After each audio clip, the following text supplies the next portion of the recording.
Hey, happy Monday. I'm so sorry. Hey, Shell Bell. Hey, Miss King and Brenda. Hi, good to see you guys. Hey, Sherry and Margaret, Morgana Banana. Who else? Who else is here? Who else? Sherry Jones. Margaret says, hello. Hello. Is it me you're looking for? Miss King said I was the second like I never get to say that. Oh, yay. Well, I'm glad that you were the second. You guys, I'm not even going to lie. That's what I was laughing about whenever I got in here, when I opened it up. I am bored to tears with this Karen Reed trial. I am sorry. I am so sorry. I am bored to literal tears with it. Is it ever going to end? I'm maybe it's because I'm sick of Buchanan. I've been watching this morning. But anyway. Oh, goodness. Hold on a minute. Okay, that said potential spam. I'm not answering that one. Okay. Sherry Jones. Member for 8 months. Woohoo. Yes, ma'am. Hold on. We got to get some sparkle ready. Hold your britches. Here we go.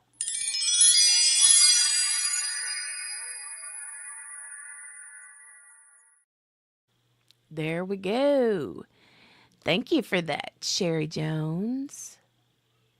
Hey, Billy. Hello, everyone. I'll be here for a couple of hours. We'll have to catch up the rest on replay. No worries, honey. Glad you're here.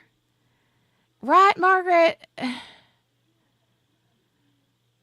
It's just bleh. Rather redundant. Brenda, yes.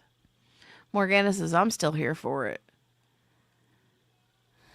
I mean, I am. I'm here for it, but I got my nose stuck in other things. I got my nose stuck in Kohlberger stuff. I got my nose stuck in those 2 little kids from Nova Scotia.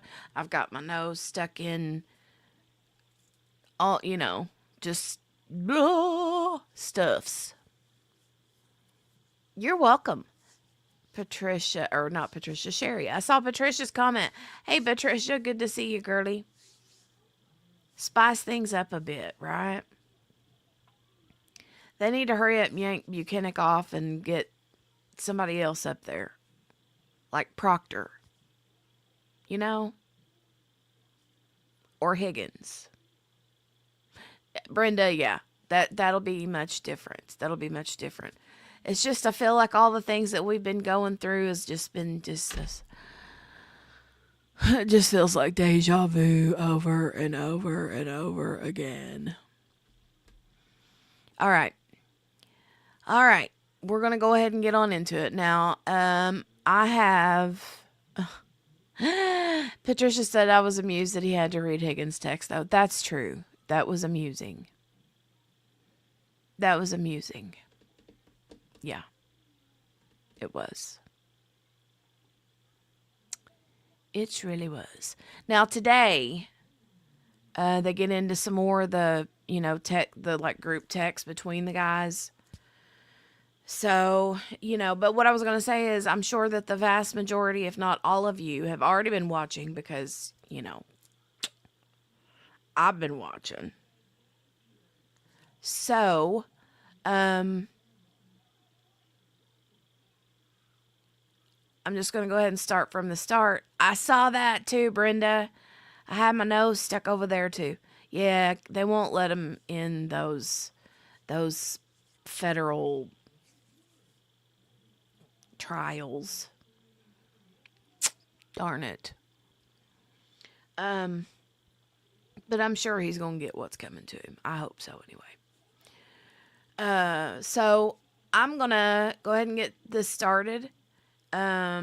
But in certain parts I'm gonna slow it. I'm gonna do 1.25, okay? But I'm going to, when it gets to certain parts, I will put it back to normal speed. because some of the stuff you gotta watch at normal speed. Michelle, hey girl, missed you. I have missed you, lurky, lurky Lou. I said the other day in here that I hadn't seen Donnie in a few days either. And I said I was gonna send a search party out for Donnie and Michelle. Good to see you. Hope you're doing well. Hope your mama's doing well. Hope the husband's doing well. Whatever came of his what was it that you were like appendix or something?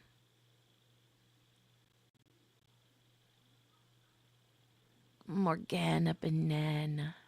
Missed you too. All right. Also, side note, guess who's home from school today? I'll give you one guess. She is kiddo's home from school. So we went to a birthday party over the weekend. She had a blast. And soon as we left the birthday party, she started coughing on the way home. I'm like, meh. Maybe it's just because she was, ripping and roaring and tearing all over the place, playing and running and stuff, jumping and playing, whatever. And I just kind of, meh, pushed it, meh. Well, later that night, she was still coughing. She started sneezing. It's just, anyway. He just got fine gas, I guess. Well, that's good. Oh, your mom is she still having them? Like currently, is it still happening? Ugh. Morgana throws you 2 Pepsis. Telling me needs to let her rip, Michelle, right, Morgana? Yeah, I know, Brenda, Patricia, I know. I texted Dale this morning when he was on his lunch break and his like morning break, and he was checking in on her, and I said, well, because I didn't know, I was gonna wait till she didn't have a fever or nothing until this morning. Got her up and started to, decide if she was going to be able to go to school or not. And I checked her temperature and it was like 99.2, which is not really considered a temperature or a fever, but I was like, I'll wait. So texted the teacher and the bus driver and was like, keeping her home. So,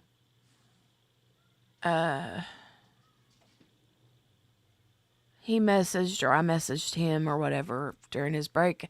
And I told him, he said, when is the last day of school? I'm like, it's coming up soon, honey. It's coming up soon. He's like, I'm just ready for this year to be over with. So, anyway. Yes, like it's not dementia, it's these strokes. Had MRA of carotid arteries Saturday. So we shall see, but she is fine right now. Okay, well, that's good. That's good. Well, hopefully they can get it taken care of with medication and, you know.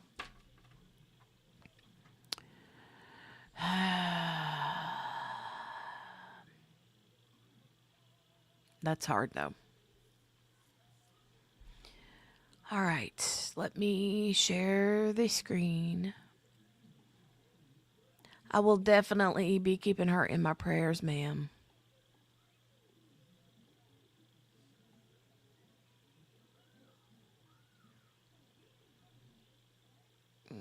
Is it going to go?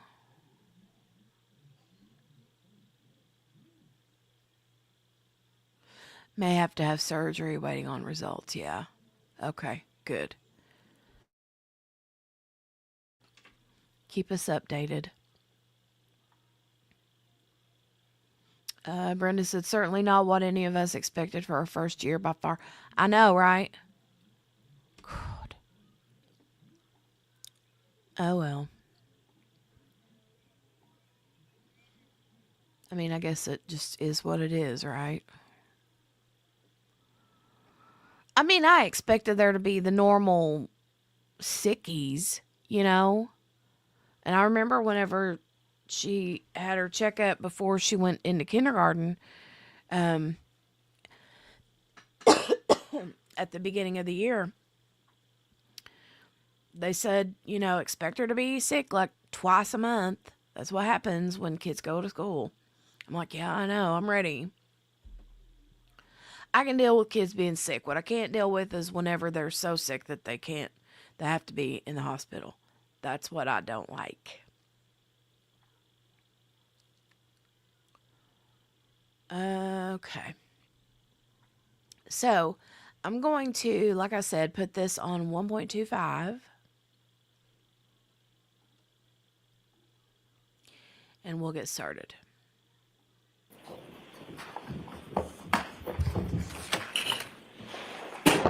Was now open to make a seat. All right, good morning. I came into 3 motions that I did not have when I checked email before coming to court today. So I'll hear you quickly on these. I've had a chance to read them. So, Mr. Brennan, I'll hear you. Let's today focus on the Bowden ones. We can focus on the other one later. My motion memorandum on Bowden just iterates my objections continuously at sidebar, that not all evidence is admissible, characterization of evidence is not admissible, and the defense should have the ability and intention to follow up with substantive proof if they're going to ask a question. It's not limitless. Bowden is wide parameters to ask the investigator about their state of mind, about the scope of the investigation, but it has boundaries of reasonableness. And my earlier objections about offering information that go into beyond Bowden, delve into third-party, inadmissible evidence, those objections are what compelled me to draft this motion. And I can continue and will continue to object during the case, but once the questions are asked, if they're improper, the jury hears them, it inflames the jury.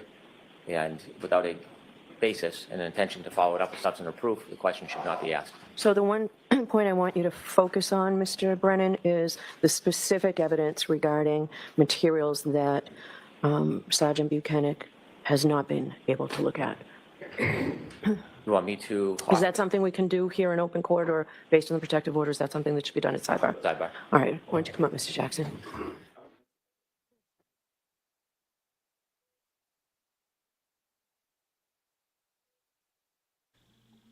They instantaneously go straight into this big, long, massive sidebar. I think this is the one that takes them 15 years to get through. Yeah, it takes a long time. Okay. Now they're through it. A zoom, zoom, zoomied. And a boom, boom.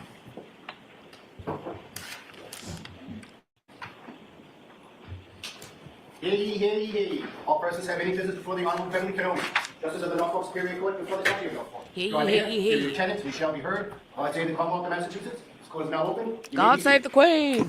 All right. Good morning again, counsel. Good morning, Ms. Reed. Good morning, James. We appreciate your patience this morning. We're trying really hard to cut back on the sidebar conferences, so we spent some time this morning, hopefully paving the way for that to be able to happen. So we do appreciate your patience. I do have to ask you those questions. Were you all able to follow the instructions and refrain from discussing this case with anyone since we left here on Friday? Everyone said yes or not affirmatively. Were you also able to follow the instruction and refrain from doing any independent research and investigation into this case? Yes. Everyone said yes or not affirmatively. Did anyone happen to see, hear, or read anything about this case since we left here? Everyone said no. Thank you. Could we have Sergeant Buchanan again, please? And Mr. Jackson can go to the podium. Thank you, Your Honor. Patricia, our home away from home is Margaret's pocket.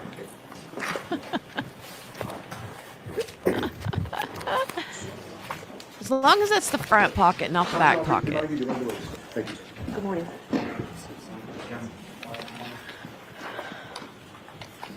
All right, Mr. Jackson, whenever you're ready. Thank you, Your Honor. Good morning, Sergeant. Good morning.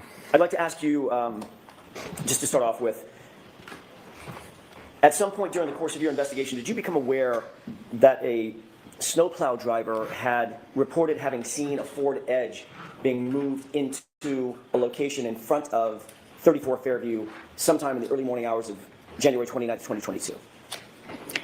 We learned about a plow truck driver. I don't believe his recollection was as you described, though. Do you remember him mentioning a Ford Edge? Yes. Okay. And do you remember him saying that the Ford Edge had been moved? He had passed by, it wasn't there. At some point, he passed by again, and it was there, impeding his plow route. Yes. Okay. What is your best memory about when he said he believed the Ford Edge? Sorry, I guess a better way to put it is, when did he say he first saw the Ford Edge in place in front of 34 Fairview? I don't remember exactly. I know it was during the middle of the night. My not adopting your narrative was the fact that he saw it being moved there. Understood. I figured that. I clocked that as soon as I said it. He didn't see it moved. He saw it. He saw 34 Fairview without it there. Then about an hour later, it was there. I believe so, yes. Okay. Would about 3:30 in the morning sound right to you in terms of what he reported, in terms of the time that he saw it there? It sounds right, but I'm not sure of the exact time. My report would reflect the accurate time. Fair enough. Let me see if I can grab that.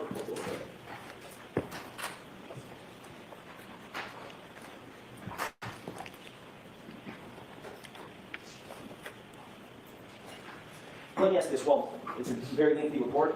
Instead of making you sit there and wait, let me just ask this. Do you remember him saying that he had first plowed the area free of the Ford Edge? In other words, first passed in front of 34 Fairview around 2:30 in the morning? Does that sound right? I believe his dispatch time for the plowing of the roads that evening was 2:30. But again, I would have to look at my report. That's fine. And then it was sometime subsequent there too that he saw the Ford Edge in place, maybe an hour later? Sounds about right, again. Okay.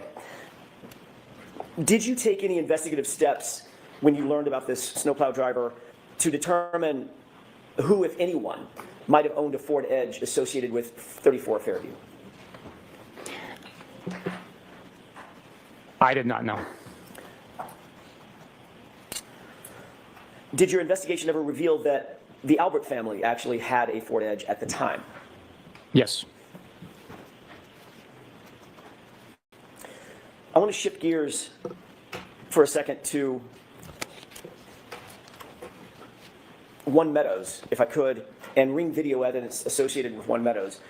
You testified that on direct examination that there was no video from Ring at or around the time 12:36 a.m.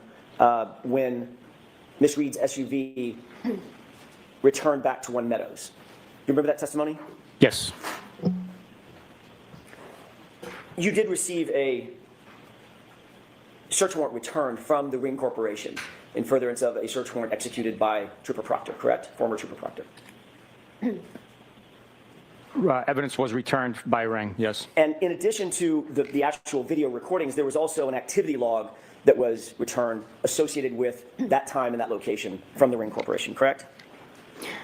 There was a key log identifying each video that was provided by the time and date when the video was recorded. It's not an activity log per se for the account. It's strictly a key describing the video, telling you what time the video was recorded. During the entirety of your investigation, was there any evidence uncovered at all that Ms. Reed had accessed the account information associated with that Ring account? No evidence could be provided by Ring documenting that activity. But there is evidence that someone had accessed the account through John O'Keefe's cell phone, correct? I am not aware of that. Are you aware that after John O'Keefe's cell phone was recovered by Massachusetts State Police, someone at Massachusetts State Police actually opened the Ring app on his cell phone? Yes. Who was the person who opened and accessed the Ring app on John O'Keefe's cell phone? I'm not 100% sure. May I have just a moment, Your Honor? Yes.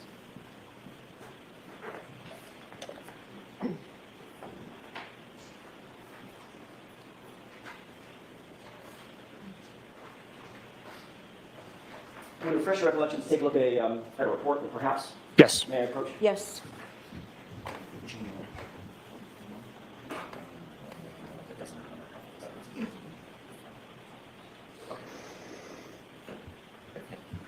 If you could take a look at that 3-page report and tell me if that refreshes your recollection.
May I approach, Your Honor? Yes. Sergeant, having looked at this report, does that refresh your recollection as to who may have accessed that Ring app? Yes, that report is authored by Michael Proctor, and it says that investigators accessed the Ring application. Thank you. I want to show you one other document, if I could.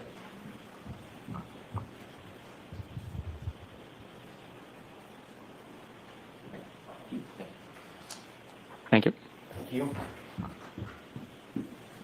I've just handed you what purports to be the search warrant return for the Ring, from the Ring company, correct? I got to take a look through all of it. Of course. Take your time.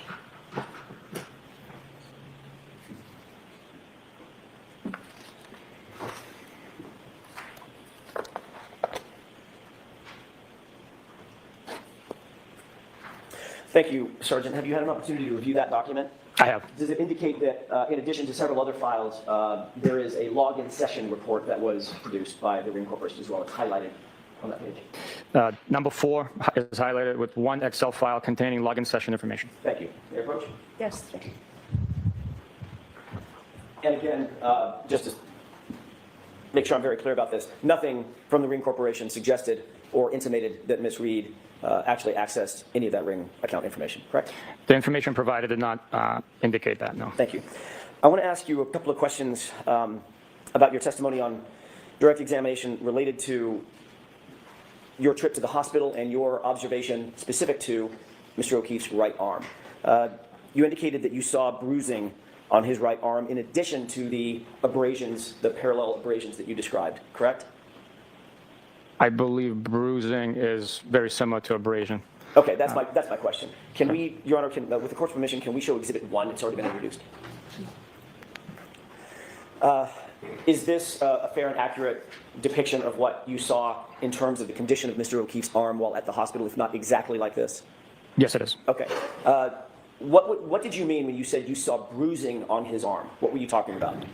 I actually indicated bruising on his right hand, the back of his right hand. Okay, fair enough. From his wrist, when I say arm, can we agree, at least for this purpose, for the purposes of this discussion, that I mean from the wrist up to the shoulder? Did you see any bruising from the wrist to his shoulder? I saw exactly what's depicted there with the abrasions and lacerations. Okay. You know what lividity is, correct? I do. Okay. Describe for the jurors what lividity is. Lividity is the pooling of blood inside the body as a deceased individual falls or is positioned naturally with gravity. Blood begins to settle in the lowest portions of the body. If you're laying face down, it could be your face. It also contours to the imprint or the force that's exerted on the body from below. If someone's deceased on TV remote control, you can see the remote control, the buttons underneath from the pressure. So it's a bluish, purplish discoloration of the skin, not from an impact, but from the pooling of blood after the heart stops, correct? That's correct. Do you see an area at the upper arm that the skin looks discolored in addition to the abrasions that we see? I'm sorry, I was looking at that one. Oh, sure, I'm sorry, yes. Right up toward the upper triceps area. I see that area, yes. Okay, is that consistent with lividity rather than bruising? I would not agree with that, no. Do you believe that that's a bruise? I believe that that's a laceration. I'm sorry, I'm talking about the discoloration of the skin, the reddish purplish hue of the skin, separate and apart from the abrasion, from the abrasions or lacerations to the skin, the discoloration. Do you see that discoloration or no? I do not know. You do not? I do not know. Okay, we can take that down. As you sit here today, you're not suggesting that you saw bruising from the wrist to the shoulder on John O'Keefe's arm? Nothing that stood out to me. I observed lacerations and abrasions. All right, thank you. I want to shift gears one more time and ask you about your trip to Dighton and the seizure of the SUV. You testified that you seized the SUV somewhere, I think your testimony on direct examination was somewhere around 4:15, 4:17, something like that, correct? Yes, sir. Does 4:12 sound like it could be a reasonable time that SUV was actually seized in Massachusetts State Police custody? It could be reasonable. I'd have to refer to the video evidence that, and then also the exact time that we advised the defendant that we are going to be seizing it. I guess it could be argued that that's when it was seized. Even we had the intent to seize it right there. Right. Took the key fob, went outside, had a had a tow truck driver actually put it onto the back of a flatbed. Ultimately, it was transported, correct? Correct. And you became aware at some point that there was video evidence. You just referenced it. Video evidence of that, I'm going to call it seizure process. Is that right? Yes. And that video evidence had a timestamp on it, correct? Yes. Okay.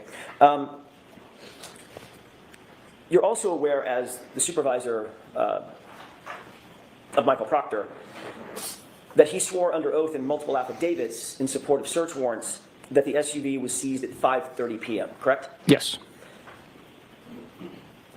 And you knew at the time, because you were actually there, and you knew when the vehicle was seized, that stating under oath in an affidavit that it was 5:30 p.m. and not 4:12 p.m., that was a false statement, correct? There's a discrepancy in time there, yes. Did you take any action, you yourself as a supervisor, did you take any action to correct that false or misleading state? Let me ask it a different way. Did you take any action to correct that time to the accurate time of 4:12 in any of the affidavits that you became aware of?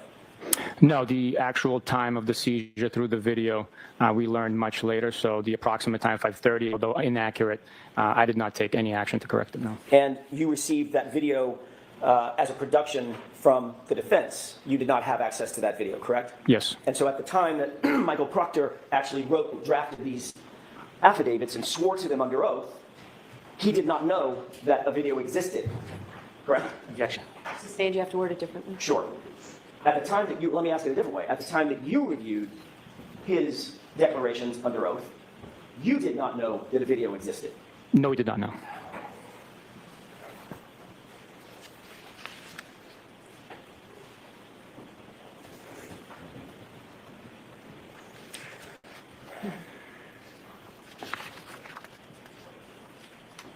If I may have just a moment, Your Honor. Sure.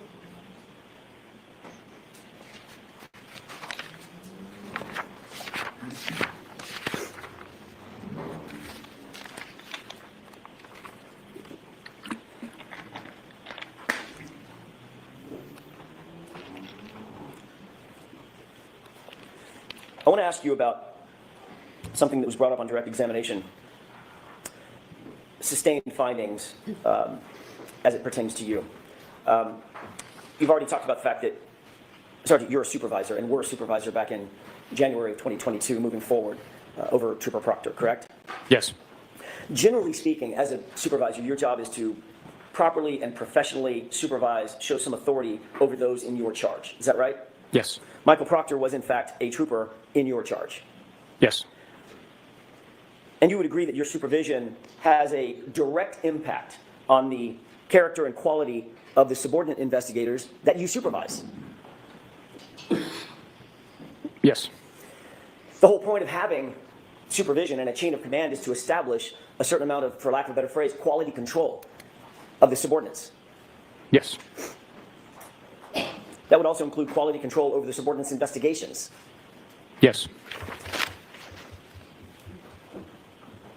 On August 17th, 2022, you were in a group text with the following individuals: Michael Proctor, Trooper Kupkowski, a lieutenant named Fanning, and a trooper named DeCicco, D-I-C-I-C-C-O, correct? Yes.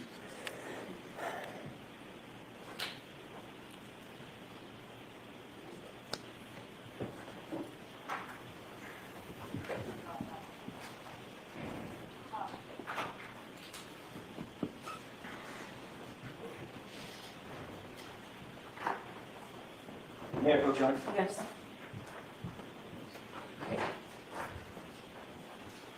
I'm handing you a document. Can you tell me if you recognize that document?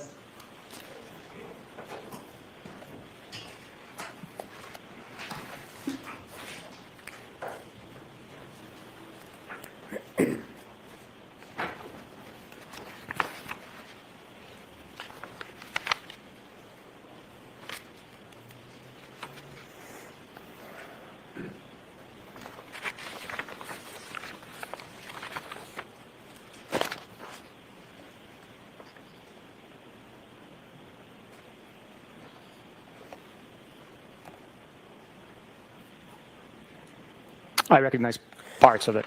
You saw that document on direct examination. I think you were shown the same document, correct? It was different parts of it, but same. It's inclusive of within this document. Okay. Let's start with this. You indicated that you did not see Michael Proctor's name on that document, correct?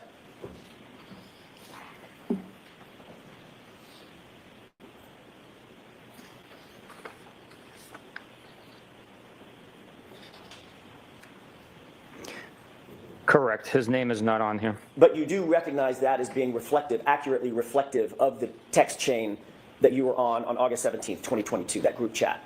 Yes, sir. I'm going to do this a little bit backward, but bear with me. You do see the name Kupkowski, correct? I do. You do see the name Fanning, correct? I do. You do see the name DeCicco, correct? I do. And you do see the name Buchanan, correct? No, it's misspelled, but I know they're probably referencing me. Okay. The only other text or person texting on that chain is a code, a lengthy, almost like a URL code with no name, correct?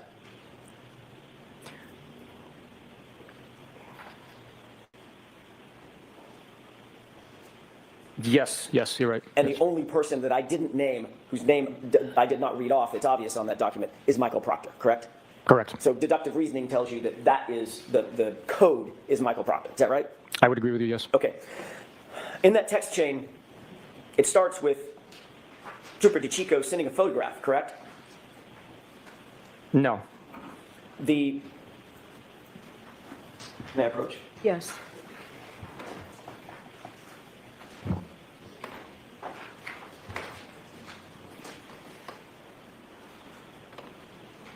You can turn to page 2683, please.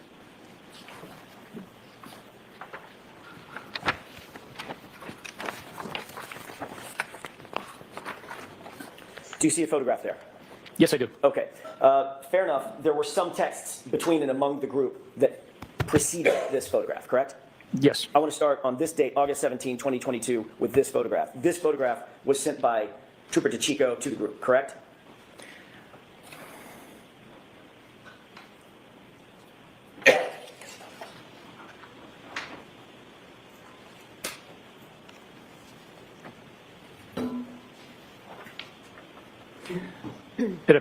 possibly appears that way. I really can't, I mean, Your Honor, with the Yes. court's permission, I'm not sure this document has been marked. I'd like to have this marked and Sure, admitted. we'll mark it for ID. I'd have it marked and admitted. There's certain things I'd like to show. What's the Commonwealth's position on that? I have no objection to admission, but not in this form. It needs to be redacted.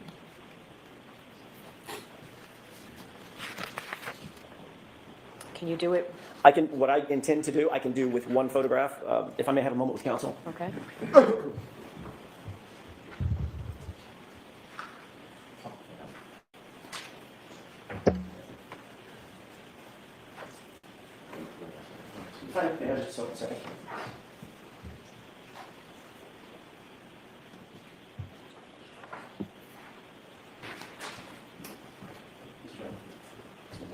Thank you.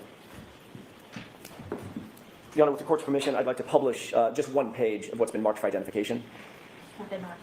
I'm sorry, I would ask that it be marked, the entire document be marked for identification. Yes. you gonna need this?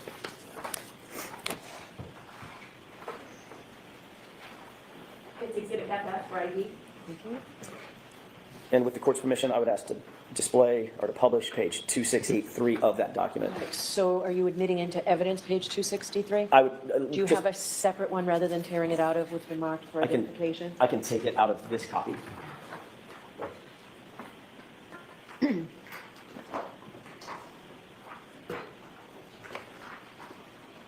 And can you redact it before it's admitted, please? It's been redacted. Okay. Exhibit 116. Yeah? Yes. Thank you.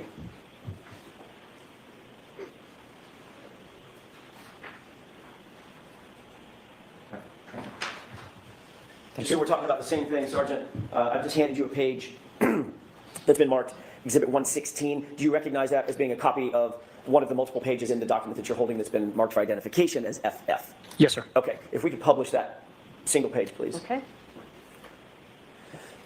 Is that a photograph that was sent by Trooper DeChico to the group? According to this document, yes. Who is depicted in that photograph? The big story, Mr. David Yannetti, criminal defense attorney. Do you see that person in court? Yes, I do. Where is he seated and what is he wearing?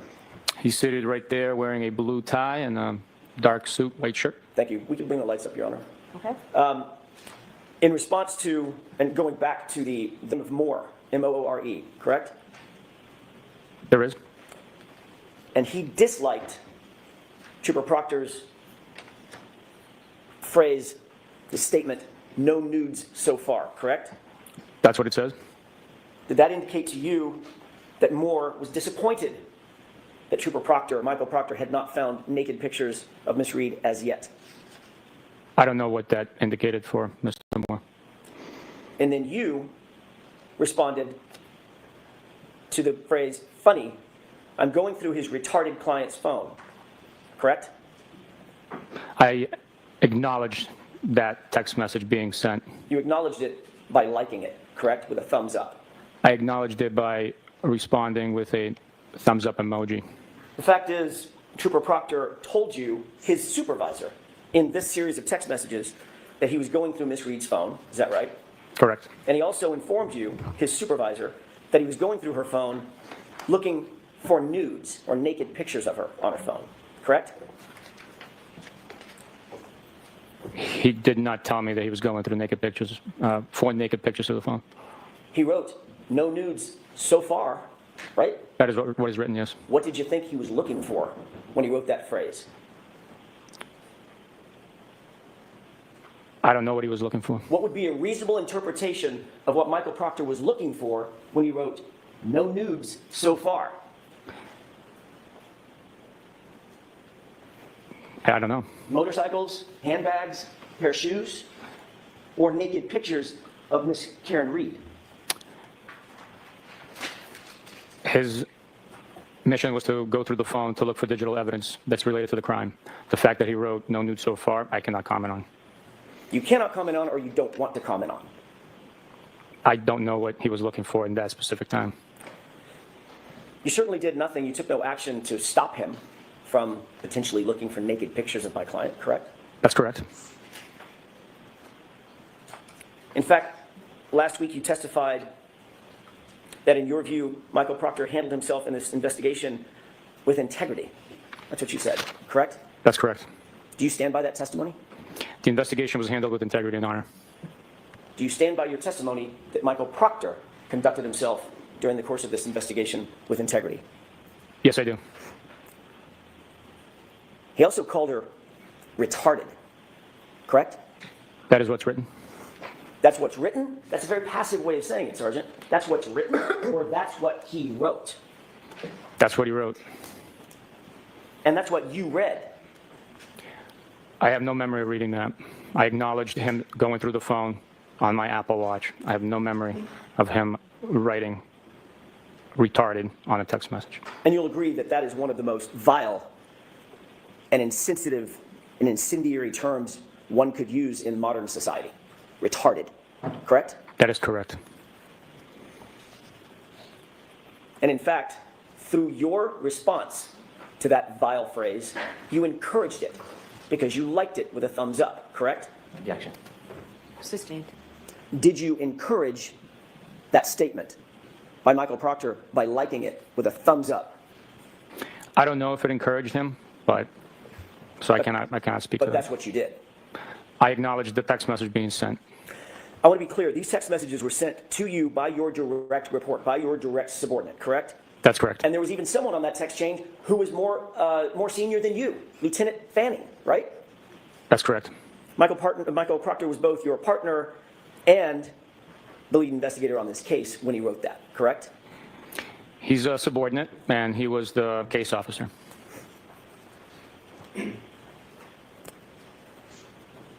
This text thread, contains communications between a subordinate, the person you called case officer. By the way, let me ask you another question.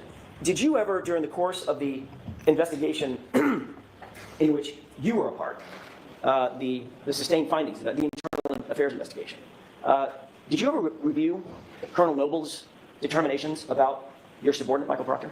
Objection. Did you review them? No, Your Honor, I did not.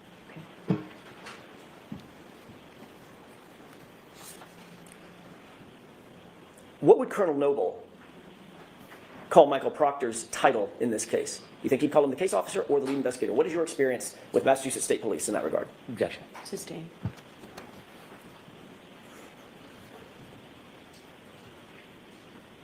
Notwithstanding the fact that a subordinate was on this text chain and a supervisor to you, was Lieutenant Fanning one of your supervisors?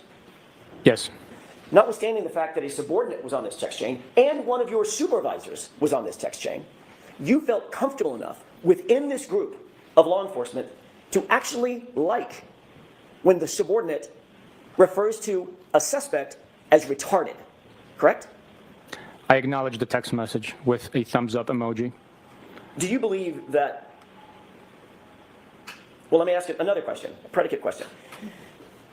You were also comfortable enough with that text chain to receive information that your subordinate was looking for naked pictures on a suspect's phone, a woman, no less. Correct? You took no remedial action against Trooper Proctor for that, correct? No, I did not, no. Do you believe, as you sit here, that that was a misuse of power and authority by a Massachusetts State Police officer? By myself or somebody else? By Michael Proctor. Misuse of what? Misuse of authority and power. To go through a suspect's phone, to get her phone using the authority and the power vested in that officer by the community members. That's the power that you've derived, correct? You work for the public. Would you agree? Objection. Sustained. Do you believe it was a misuse of his authority and power to use Massachusetts State Police authority to go through her phone and look for naked pictures of her? Objection. Sustained. Do you believe it was a misuse of authority or power to go through her phone and potentially look for nudes? Objection. Sustained. Let me ask it differently. Did you think his text was appropriate? I don't remember reading that text. As you sit here now, do you think that text is appropriate? No, it is not. Do you think it's professional? No, it is not. Do you think it shows integrity? That text message does not show integrity. Do you think it shows honor? A word I expect you hold dear. That text message does not show honor. On October 15th, 2022, you completed a performance review of Michael Proctor, correct? That's correct. Specifically, you were asked to rank his, quote, oral and written communication skills, end quote, correct? Correct. That's part of an overall evaluation and performance review, is that right? Yes, overall 90-day, quarterly, annual review. You were specifically asked to rank whether he effectively would whether members, your subordinates, would effectively communicate with others, both within and outside the department, in oral and written form, correct? That's correct. And you rated him as exceptional, a number 4 rating out of 5, correct? That's correct. You actually went on to write and comment on Michael Proctor, and you wrote, quote, Trooper Michael Proctor displays professional demeanor, composure, dignity, and respect during the performance of his duties, and especially during his interactions with the public. This is seen during interviews with witnesses, suspects, as well as victims and their families, end quote. That was a statement you wrote about Michael Proctor, correct? That is correct. And this is after the text chain that we've just been talking about, where he calls Miss Reed retarded and references looking for nude photographs of her, correct? That is correct. Was your statement in that evaluation true or false? It was true. You knew Michael Proctor's proclivities, obviously. He told them to you, correct? The term proclivities, what You does that mean? knew what he tended to do, what he wanted to do through his own comments, to look for nudes on a woman's phone, correct? Objection. Sustained. You were aware, sir, that he had received evidence in a case, evidence that doesn't belong to him, belongs to the Massachusetts State Police, at least at that point, correct? The cell phone.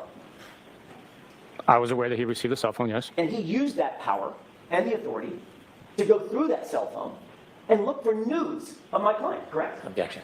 Sustained.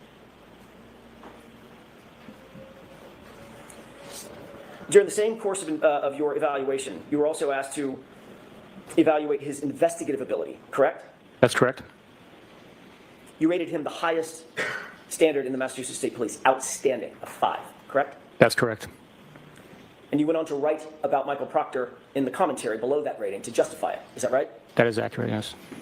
You wrote, quote, Trooper Proctor has had a high-profile caseload with a lot of eye and pressure from external sources during the first day of the investigation. He handled himself and all the case with utmost professionalism and competence. He is able to investigate his case thoroughly and with strict integrity, end quote. Correct? Which quarterly review was this? This is the same one, October 2022. Is that right? Those are your comments. That sounds very accurate. I just was not sure which quarterly review that was for. Professionalism? Yes, You believe that he acted in accordance with the highest standards of professionalism? during his 90-day performance, yes. And you didn't just say he displayed professionalism, you said utmost professionalism, correct? Yes, Competence? Do you believe he displayed competence? yes, And not just integrity, but he conducted himself, as you put it, with strict integrity. Is that right? that is correct. Did it show integrity in your view when your subordinate Michael Proctor called Ms. Reed retarded? Objection. I'll allow that one. I believe that as a U.S. citizen, he has the right to comment. That's his First Amendment right. We uphold the Constitution, and it's unfortunate, unprofessional what he said in a private text message communication. He might have been voicing his frustrations. I cannot speak for Michael Proctor. It is unprofessional and unfortunate that he said that. This was not, Sergeant Buchanan, a private text message conversation. This is with his boss. And one of whom It was amongst members of the unit. he was updating his boss about what he was doing in furtherance of the investigation, going through her phone. Correct? No, I would disagree with you on that. This was a group chain, text message chain that we were discussing private matters in our personal lives. Private matters, including going through Miss Reed's phone? That is unfortunately shared on that group So, text. so in other words, to the public, he holds one face. In private conversations with you and your colleagues within the unit, he shows a completely different face, private face, correct? Objection. Sustained. You said that you believe that he has a constitutional right, a First Amendment right, to call Ms. Reed a suspect in his official investigation, in his official capacity as a Massachusetts state trooper, to call her retarded? That's your justification? Objection. Sustained. Do you justify his statement, that vile statement? I do not know. Do you think it's appropriate, given the fact that he has a First Amendment right to say whatever he wants? No, I do not. Do you think there actually might be members of the community, parents, siblings, Objection. children? Mr. Jackson, I'm going to exclude that question as argumentative. Move on. You wrote in your report, if I may have a moment, Your Honor, you wrote in your report about his conduct. He shows composure, dignity, and respect during the performance of his duties, and especially during his interactions with the public. He has a duty to the public, to the community that he serves, correct? Yes, he does. Just like you have a duty to the public and the community that you serve. Is that right? That is correct. Do you think community members might take offense to the use of the Objection. word retarded?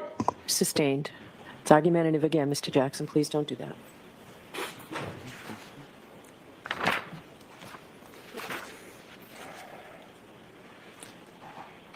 He didn't just put it, that derogatory comment, he didn't just put it, or he didn't just say it, correct? You talked about the First Amendment. Objection. Sustained. I'm not finished with my question, if I could. All right, so just ask a question. Sure. Comments first, okay? My question is, did he just say the word, or did he go further than just saying it? Objection. Okay, we've gone through this. Move on, please. The fact is, Sergeant, you put it in writing and you liked it, correct? I acknowledge the text message. I never saw the vile term.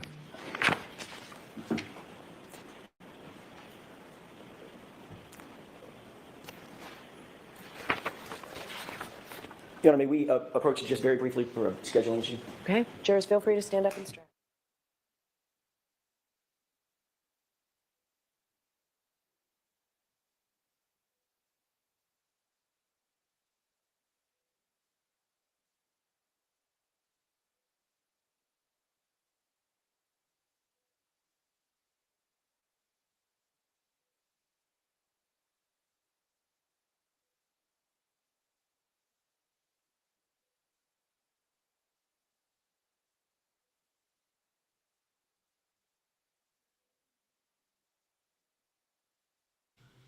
It's real convenient, isn't it, that he, it's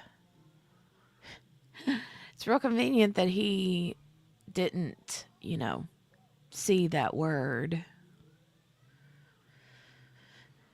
It was unfortunate. Unfortunate.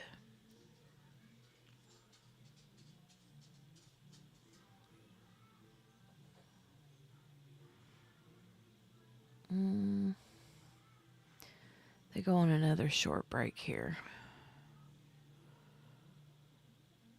Well, I say short, but it's a longer one.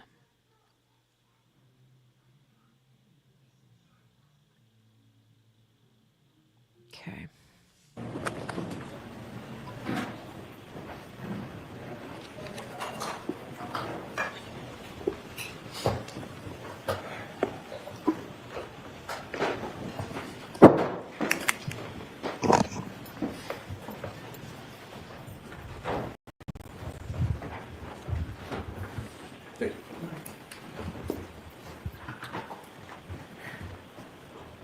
This court is in session. Please be seated.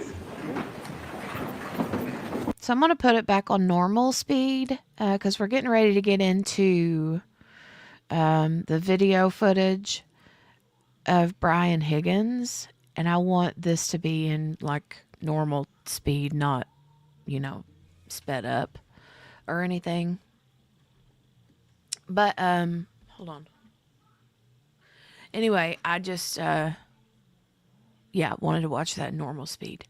Now, Morgana, do you know or does anyone else know if this footage that we see here in a minute of Higgins outside of the Sallyport in the parking lot and he's on the phone? This video footage was not shown in the first trial, right? This was like they found this video after the fact, like just a few months ago. Because he had originally said in the first trial that it was a butt dial or something, but you obviously see him on the phone. And you see a lot of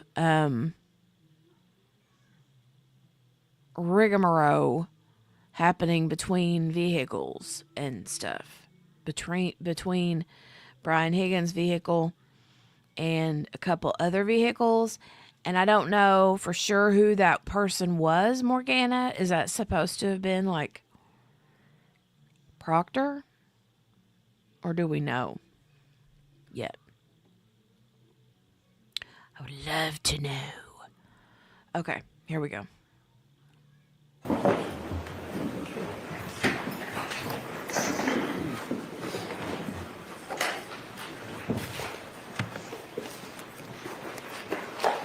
Go ahead whenever you're ready. Thank you, Your Honor. Sergeant, I'd like to move to a different area. At some point during the course of your investigation, you and Michael Proctor interviewed Chris and Julie Albert, correct? That's correct. That was at the Albert residence, the Chris and Julie Albert residence, is that right? Yes. On or about February 10th, 2022? Okay. Yes. Does that sound right? Thank you. It does. Okay.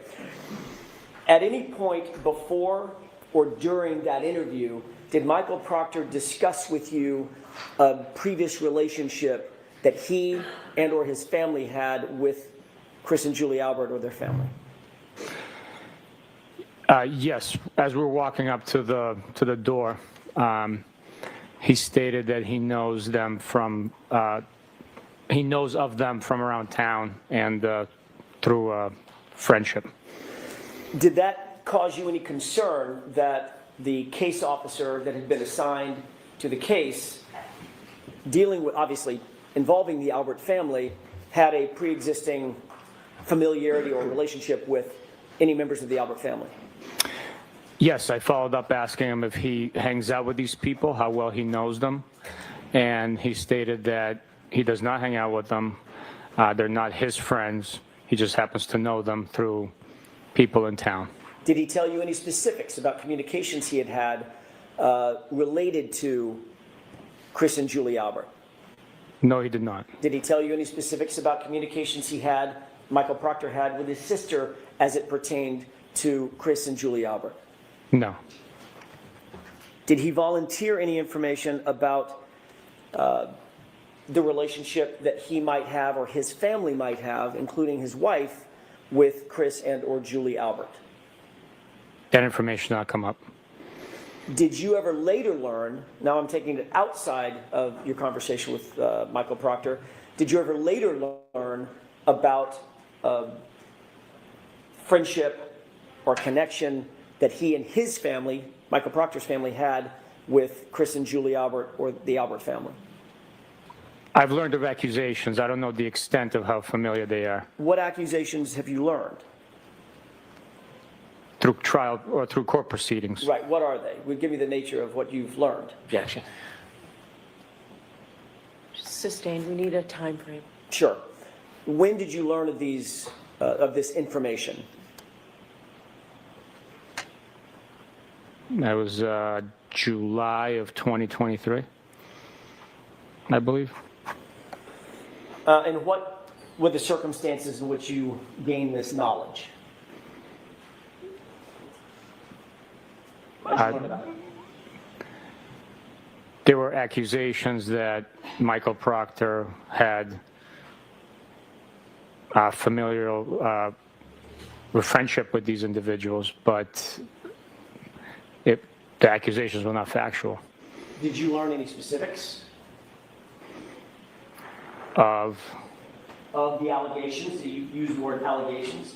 Or I think you used the word accusations. yes, Were there any specifics? There were. You just said that there, what were some of the specifics? Objection. Sustained. Well,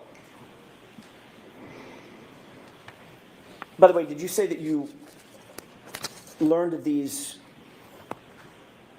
accusations during the last proceeding in this case? Not the last proceeding. I Or a said prior proceeding in this case? it was through court proceedings. Okay, how did you learn that specifically, Sergeant? Did you watch some of the proceedings? Were they televised? Did someone report it to you? What were the circumstances? I was present in court. This was what year? 2020, 3. 2023? Yes. And did you take any action to investigate further the accusations that you said came up in 2023? No. Well, yes, I did. Yes. Okay, what did you do in that regard? What were the accusations and what did you do to investigate? The information had been learned and that it was not factual, so Okay, you're using the word information. Help me out. Details.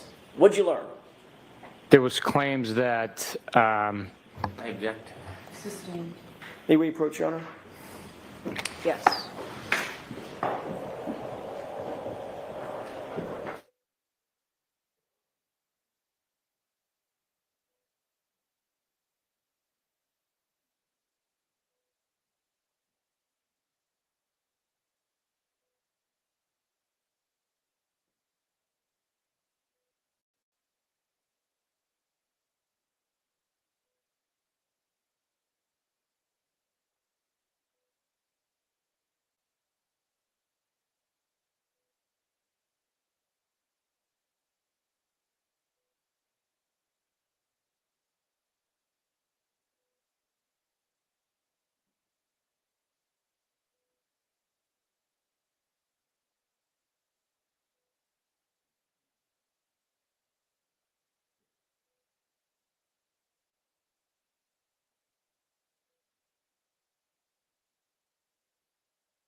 Final question, Sergeant. I think I asked this, but let me make sure I'm clear.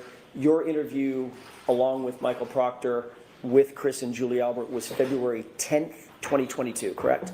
I believe so. Okay. I'm not certain on that, but I believe it was. Okay. Well, let me just clear that up real quick. Would it refresh your recollection to look at your report? Yes, absolutely.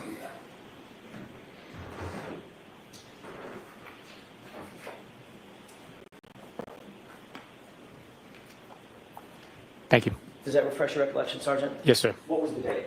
February 10th. Thank you. Okay, I want to move to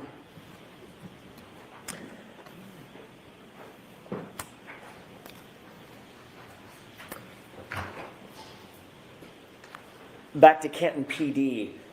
Did you at some point recover some videos or a series of electronic data that purported to be videos from Canton PD in furtherance of your investigation? Yes. And to whom did you deliver these videos, and whom were they requested by? The initial request was by Michael Proctor. I delivered them to him. Okay. Since that delivery, have you seen these videos? Yes, I have. Okay.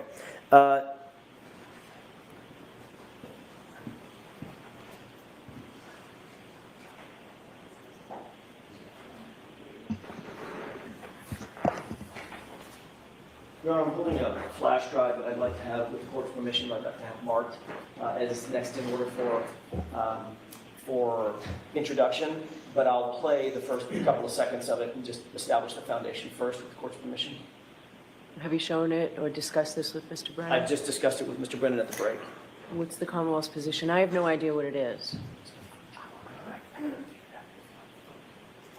Sure, we can mark, yes. Mr. Brennan said he'd like to review them before they get entered into evidence. We can mark them for ID for purposes of this examination. I don't expect I'll object, I just want to review. Okay, so we'll mark it for identification, please, Madam Court Reporter. Exhibit GG for identification.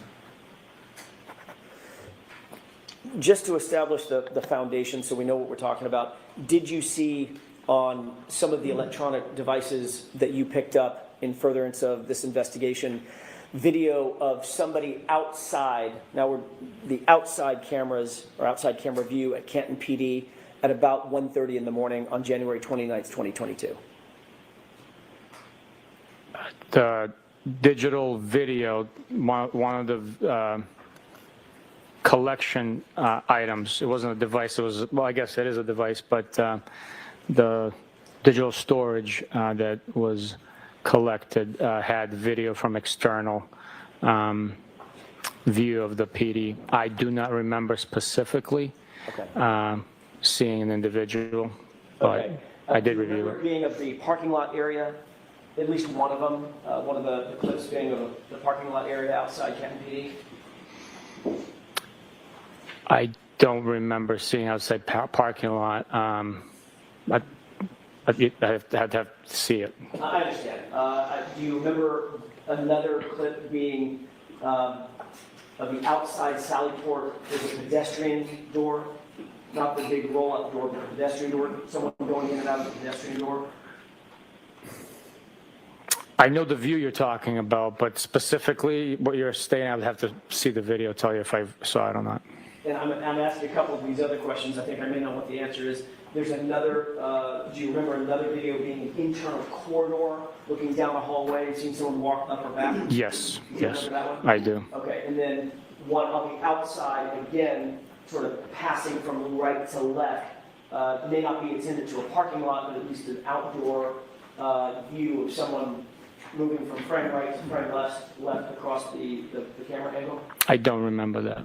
You do remember that all these videos, I've just mentioned 4, we've talked about 4, these videos were from January 29th, 2022, around generally 1:30, 1:45, 2 o'clock in the morning? I'm sorry, I don't remember the exact time and date. I just remember seeing the file and reviewing it. Do you remember Mr. Proctor asking for video attendant to January 29th? At least can we narrow it to that date? From Canton PD? Yes. Yes, Okay. yes. So these are all from January 29, 2022. You just don't remember the specifics of them. It's been too long since you've seen them. I don't know when each video was collected and then reviewed. Okay. Exactly. With the court's permission, well, may I have just a moment to confer with counsel? Okay.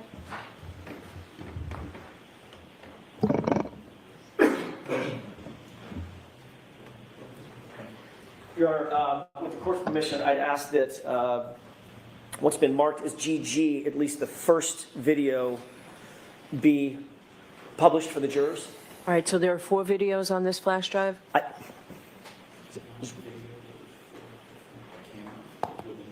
One video, 4 different camera angles as it's set from the one video. Are you ready to see this now? I thought you wanted to review it. I'll agree, and if I have a problem, I'll let the court know. I have no problem. All right, so for the first one, the first camera angle? Correct. Okay. It's one video, but 4 different angles. All right, we just have to keep a record. That's why I'm Understood. asking all these It's a questions. little complicated, I get it. All right, we can do that. Thank you.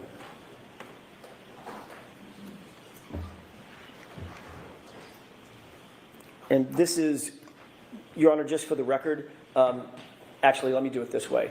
Sergeant, would you agree that we can call this the rear lot main side at Canton PD, just for identification purposes? Sure, if you'd like. I don't know which side this is, so I can't argue with you about the location. So Okay. I'll agree with you that we can call it that. Great. It looks like a parking lot. There's cars. Yes, sir. Okay, just for purposes of, so it doesn't get complicated, we'll call this rear lot main side. That doesn't mean anything unless you adopt it, so just for identification purposes. Thank you. If we could move to runtime 1:26:32. Okay, with the court's permission, may I play it at this point? Okay. Thank you. Stop. Did you see a car pass in front? Yes, sir. Okay. What kind of car did that look like to you? It looked like a 2-door Jeep Wrangler with a plow on it. Okay, let's go ahead and play it.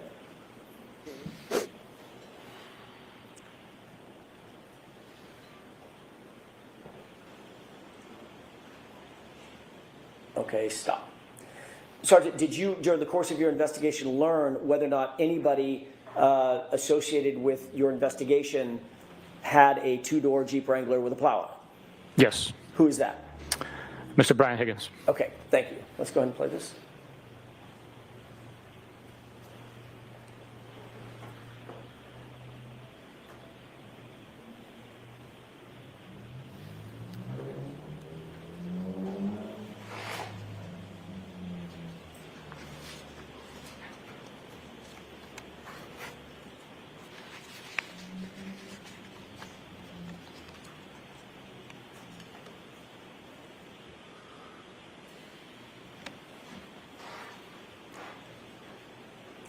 Okay, stop.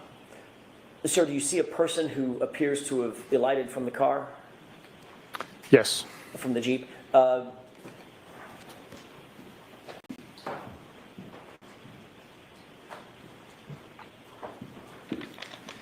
Sergeant, if you could turn your attention to the screen on the right.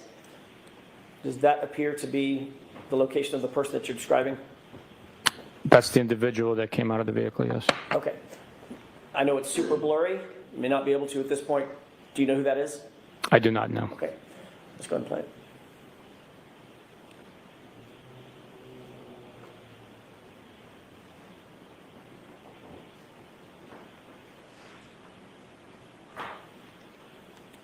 Okay, stop.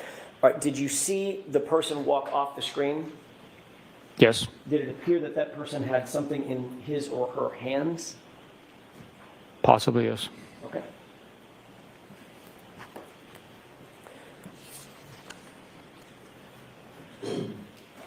May I have a moment, Your Honor? Okay.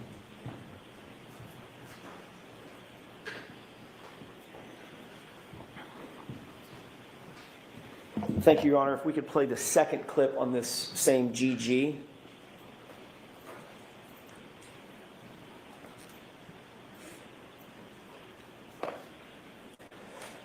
Before this is played, Sergeant, do you recognize what's depicted in this photograph?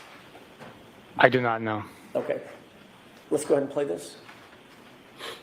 Stop. What do you see on the video at this point? An individual crossing the frame with a couple of cars parked, one of which has a plow on it. Does it look like an exterior video? Yes. Does that appear to be an exterior video if you don't know exactly where, an exterior video of Canton PD? From the facilities, yes. Okay. And describe the person that you see in the foreground at the bottom of the screen. Appears to be wearing a black sweatshirt, a hooded sweatshirt. Larger in stature, smaller in stature, can you tell? I'd be speculating because there's no comparison, but possibly larger. I don't know. Okay, let's go ahead and play it. And that's it for that. Your Honor, if we could play the next video. By the way, can we agree, before we move off of this, just for identification purposes, can we agree to call this rear lot cruiser side as opposed to rear lot main side, just to keep them separate? Same as last time. I'm not familiar where that camera is, so I cannot argue with you nor adopt. But if for identification purposes only, we can agree on that. Can you see from where you are, I know the answer to this, can you see from where you are the timestamp on the bottom of this? No. Your Honor, with the court's permission, it's very, very small. Is it possible to ask the witness to adjourn from the witness stand just to get close enough to see if he can read the... You can't increase the size of it? Maybe we can. I'm not the tech guy. Mr. Wolk?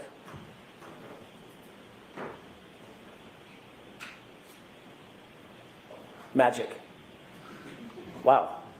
I didn't even know he could do that. Okay, can you read that? Yes, it says rear lot cruiser side. Okay, what about the time? The timestamp reads 1:27:41. Do you see a date? Yes, What is that date? 1/29/2022. Thank you. This was my fault. Your Honor, if we could move back to rear lot main side, I'd like to do the same thing. I failed to ask for the time and date on that one.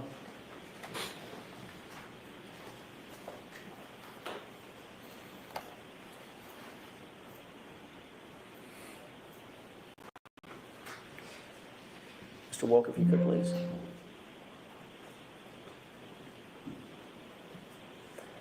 Is it possible to see from there the time and date?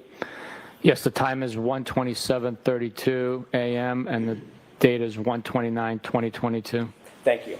Okay, if we can move to the third clip.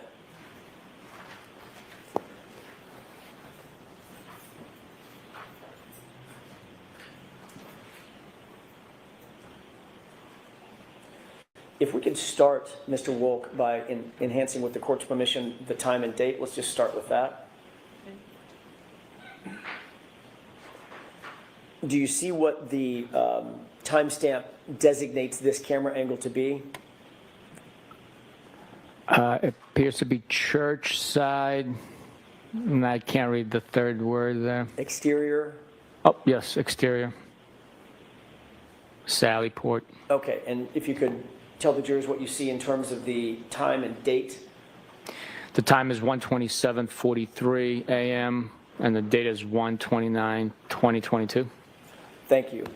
Mr. Wolk, if you could play that with the court's permission. Okay.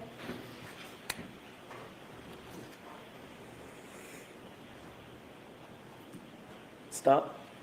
Do you see a person in that video? I do. Although it's somewhat blurry, can you describe that individual for us, please? Individual wearing dark clothing, possibly. That's the best I could do, really. Okay. Does it appear, given what you've seen in terms of the time of the main side, cruiser side, and now this exterior church side, does that appear to be the same person moving through on the outside of Canton PD? It does, yes. Okay. And what are we looking at here, by the way? What is this door he's about to walk into? I'd be guessing. I was never present on that side of the Sallyport. Understood. I don't know. Let's go ahead and play this.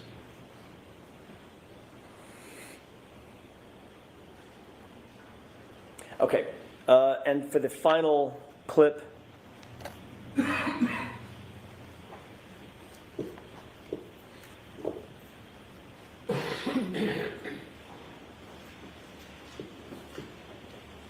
If we could go down to the timestamp and date.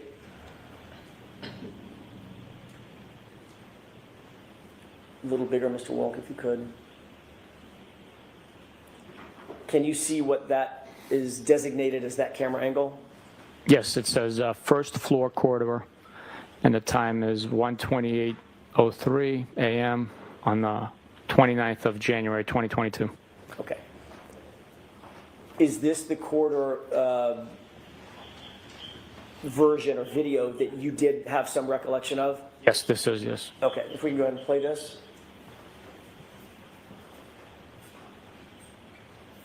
Stop. Do you recognize the person in this video? It appears to be Mr. Brian Higgins. Okay, and what is he wearing? Describe it for the jurors. Black sweatshirt with some sort of logo on the front. It appears to be blue jeans and shoes with a white trim. And is the hood up or down on the sweatshirt? It's up. Okay, let's go ahead and play this.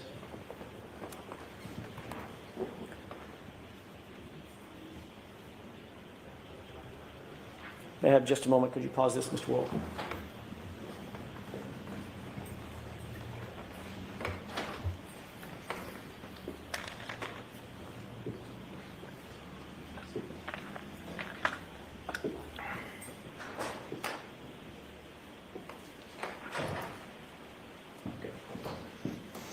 Can you make note of the time as it's paused right here?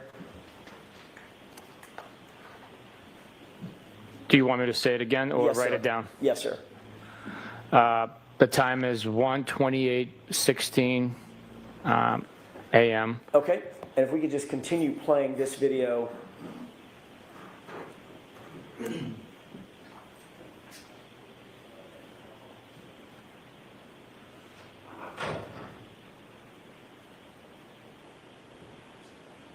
It is playing.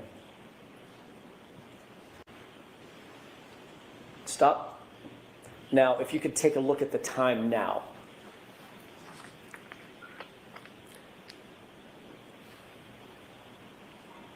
Okay, what's that time? 1:29:42 Okay. a.m. And if we could go ahead and go forward.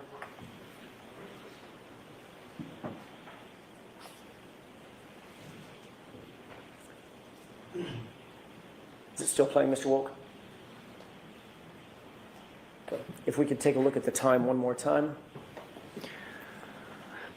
Now it's, you want me to say it? Yes, sir. 1:34:12 a.m. And in the time, just so the record's clear, in the time between you saying 1:28:16 to 1:34:12,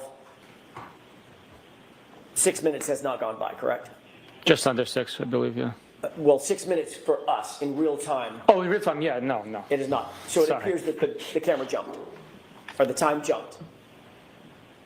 The time difference from what was displayed is approximately 6 minutes, yes. Okay, which is much further than, much longer than the time we've actually been looking at the video, correct? That's correct, yes. Okay, so it appears that it may be motion activated and it just jumped. That's a possibility, yes. Okay, yes. let's go ahead and continue playing this. And stop. Do you see someone in the screen now? Yes. And one more time, I know this is laborious, one more time if we could clock the time.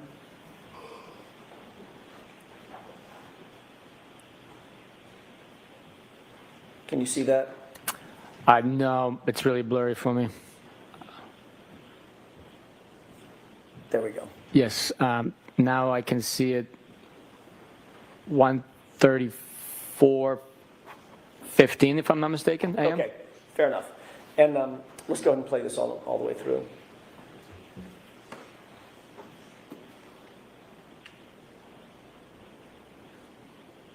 Okay. Who did that appear to be walking away from the camera in this shot? I'm not certain. I would be suspecting or guessing if I gave you an answer, but I'm not certain who that is. As best you can determine, does he have the same stature? I know you can't see his face. Same stature, same clothing, jeans, shoes with white stripe around it. dark hooded sweatshirt. It should appear to be the same person as Brian Higgins. It does appear that way, yes. Okay. Is that it? Okay. There's one more clip that I'd ask you to look at on the same GG device.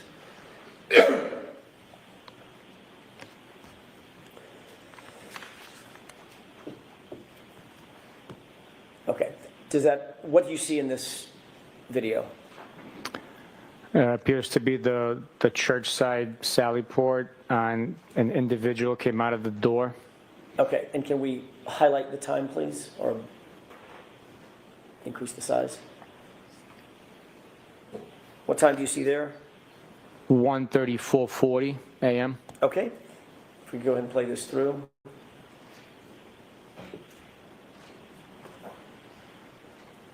Pause. Does it appear from this video that the person has anything in his hand? I'm sorry, can you play that again? I wasn't looking at the hand, Oh, but sure.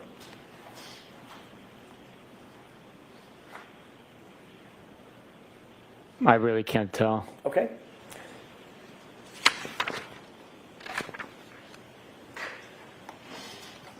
There should be another video of the rear lock cruiser side. Let's take a look at that.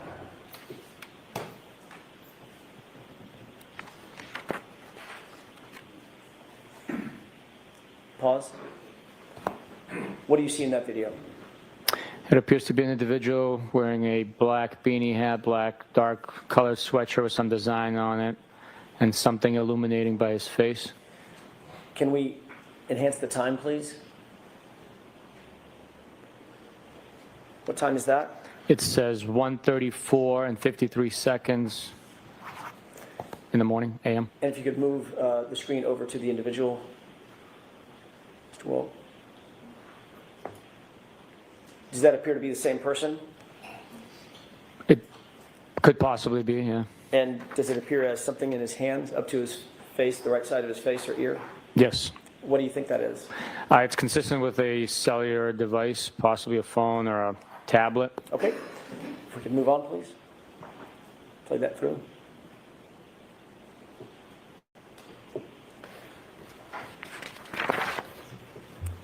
And I believe there's one more video. And Your Honor, this one is a little longer. This is about 10 minutes. Okay. With the court's permission, I'd like to play this through. Okay,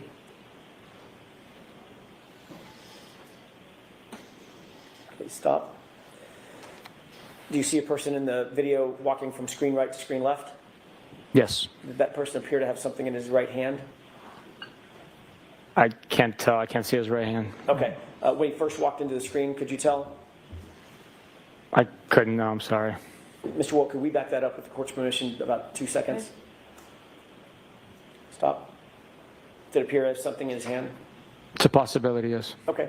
And just for, I'm going to ask you for 2 times when we start and when we stop. What's the time on this video at this point when he walks into frame? 1:35 and 8 seconds in the morning, a.m. Okay.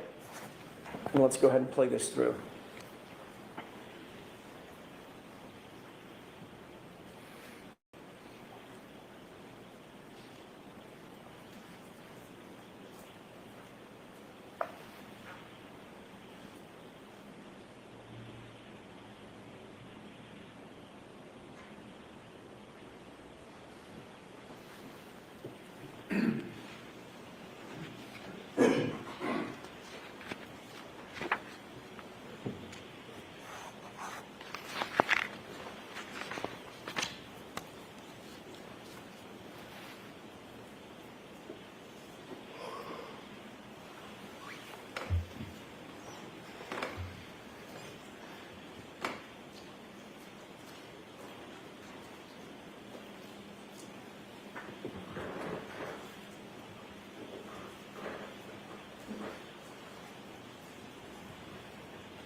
Pause it, please. Sergeant, at this point, do you see a person walking into the frame into the video from frame left to frame right? Yes. Okay, go ahead.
Can you pause it? Did you see something happen with the vehicle next to the Jeep in the last few seconds? Yes. What was that? It appears as though the headlights are activated. Okay, let's go ahead and play it.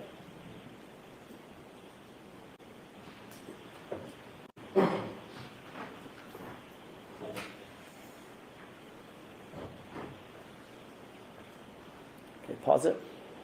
You see a person that is walking from screen right to screen left in the middle of the screen?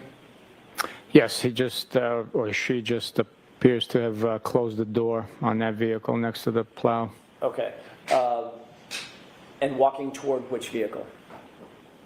The one on the furthest on the left. Okay. From what you've seen, Sergeant, that you said he or she, does that person appear to be consistent with the video that we've seen in other particulars of Brian Higgins? As far as I could tell from here, the individual accessed Brian Higgins' vehicle, so I'd be speculating with the whiteout conditions or near whiteout conditions. It's tough to tell. But no reason to believe that it's anybody other than Brian Higgins accessing Brian Higgins' vehicle? No. Okay. No. Let's go ahead and play it.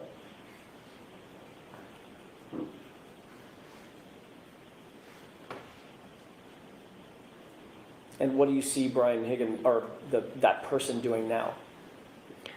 They accessed the vehicle on the far left. Okay.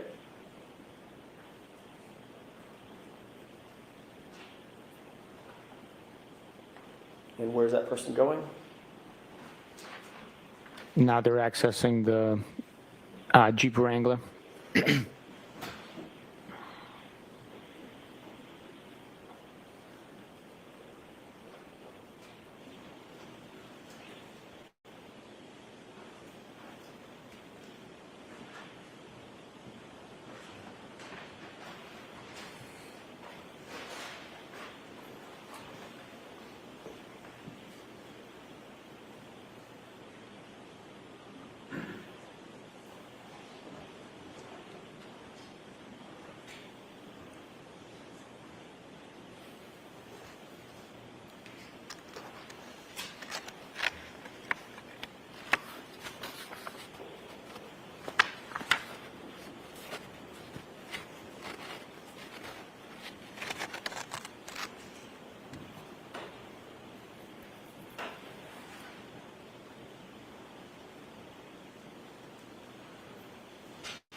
Can you pause it? Where does that individual appear to be now in the video? Last I could tell, they might be by the Jeep Wrangler. Before that person got to the Jeep Wrangler, was he standing by the vehicle on the far left, SUV or truck? It appeared that way, but with the heavy whiteout snow that night, I can't tell exactly what they were doing. Did you see anything in his hand, like a bag or a satchel or a duffel bag or something, when that person walked from this vehicle over to the Jeep? I did not notice, no. Go ahead.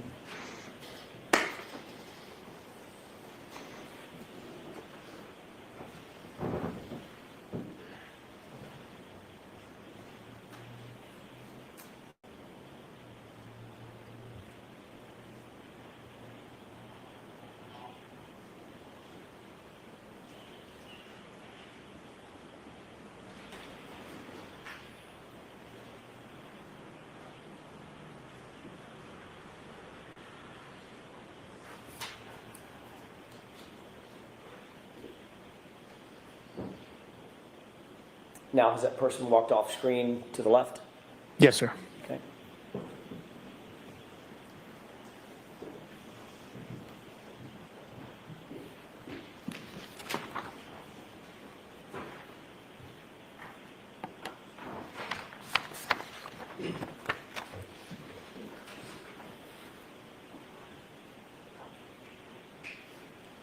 Do you see that person entering screen from screen left? Yes.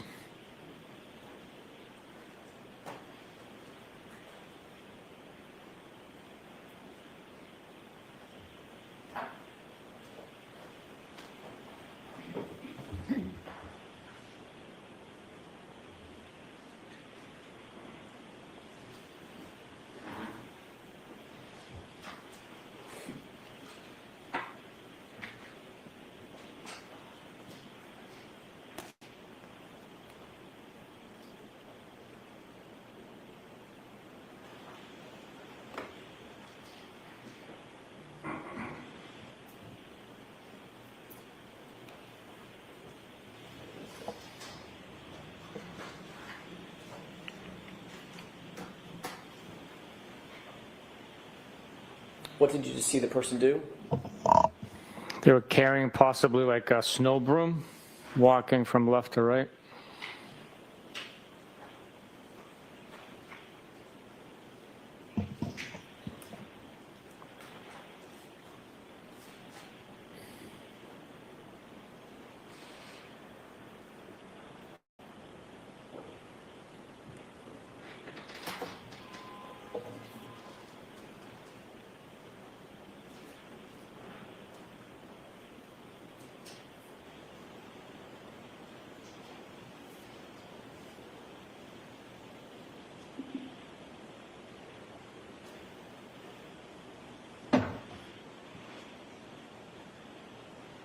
And what do you see happening now?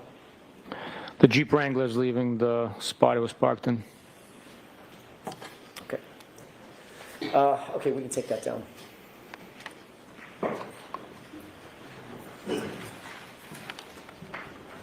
Oh, I'm sorry. I failed to ask you the time. I promised I would do it, and I forgot again. Can we look at the time real quick? Yes, the time for the rear lot main side is 1:45:52. And it appears that's the approximate time that the Jeep Wrangler drove off? Approximately, yes. Okay, thank you.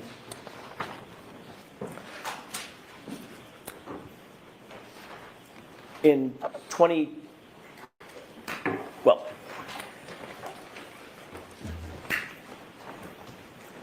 are you friends with Brian Higgins? I am not. Do you know Brian Higgins? I know who he is, yes. Have you ever socialized with Brian Higgins? Like out on private time? Go out, have a beer? No. See him at a bar? Hey, Brian, let's grab a beer. Nothing like that? No. How long have you known Mr. Higgins?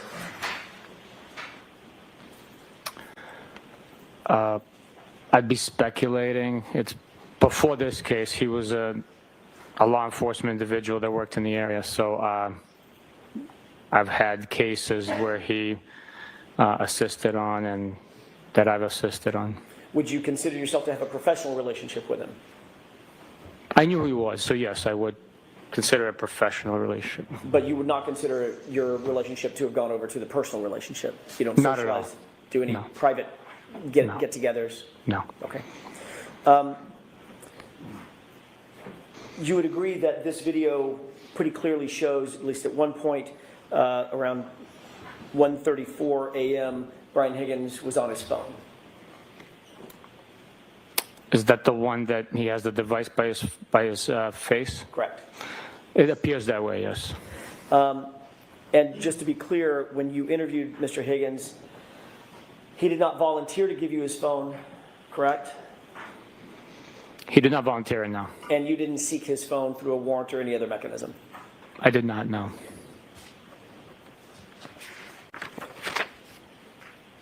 Do you have any personal knowledge as to the status of that phone as we sit here today? The one that he got the extractions from? Correct. No idea, no.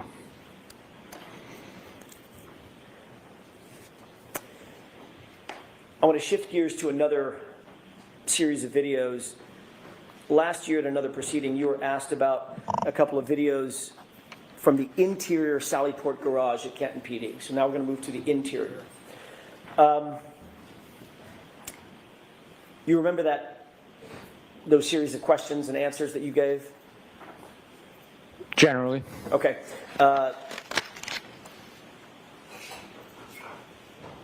You were asked at another proceeding to describe when the SUV, Ms. Reed's SUV, first arrived at the Sallyport garage around 5:30 or so, correct? Based on my recollection of it first arriving or what we were viewing? What you were viewing? I'm objecting to this. Ask it differently, Mr. Jackson. Do you remember being asked a series of questions concerning the arrival of the SUV, just in general? I remember that it happened. I don't remember the exact questions, what my answers were. And you remember seeing a video about which you were asked questions concerning the arrival of that SUV, pulling into the Sallyport, who was who, what the time frame was generally. Do you remember that colloquy, that discussion? I remember it taking place, yes. That was Mr. Lally asking you questions, correct? I believe so. Under questioning by the Commonwealth, you were asked whether the video that you were looking at fairly and accurately represented the SUV arriving at the Sallyport garage, correct? Yes. And you indicated, in fact, it did fairly and accurately depict the arrival of the SUV at the Sallyport garage. Is that right? That's correct.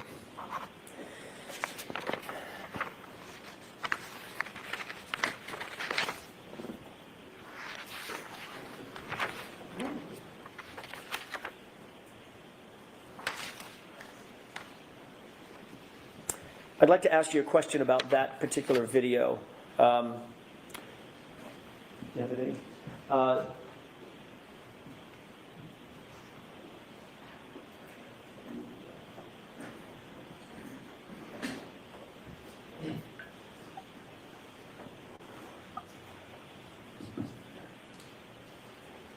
Your Honor, I'm holding a flash drive. May I approach?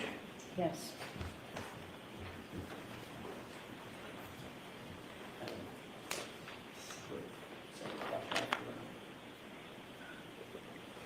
I'm going to have just one go.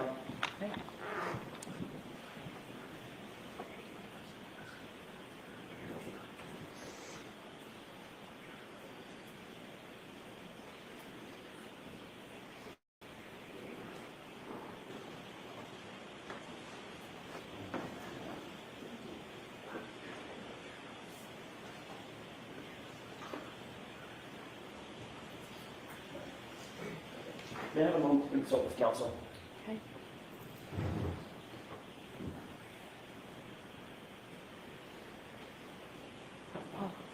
Paul, the lunch is here. Jurors, you know what? Let's take the luncheon break. Thank you.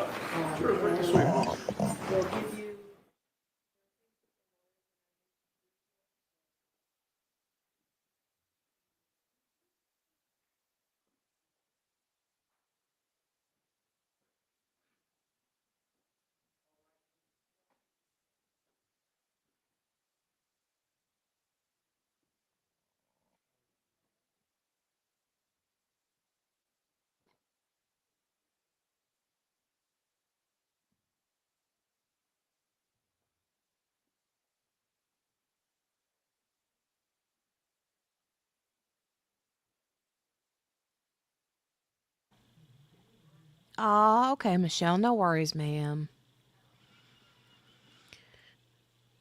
Catch up another day. I hope everything's okay. All right. So before they go to lunch, they're going to have a little bit of Do is have the voir dire right now yeah. to see.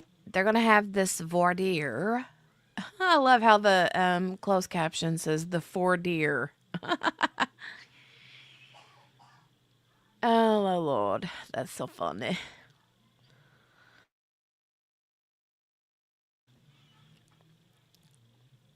I know, Michelle. I get it. I understand. I do. That's what we do, right? As moms and daughters. That's what we do.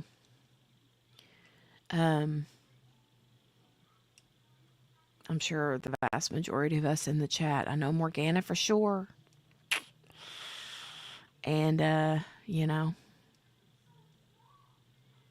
as moms and daughters. Tough stuff. All right. So Jackson is gonna do a voir dire of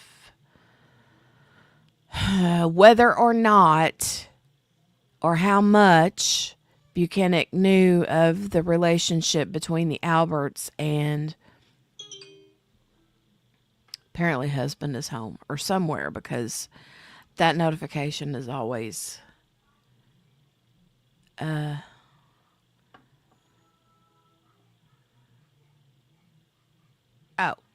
he's leaving work. Never mind. So anyway, how much he knew about the relationship between the Alberts and Proctor. So that's what we're getting ready to see, is that voir dire. What Sergeant Buchanan knew regarding that line of testimony you wanted to get into. So let's do that now, and then you can all work out the video issues.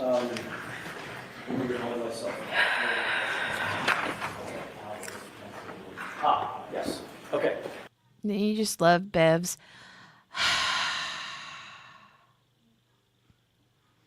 Let's listen to that one more time. She is so just irritated, man. Knew regarding that line of testimony you wanted to get into. So let's do that now, and then you can all work out the video issues.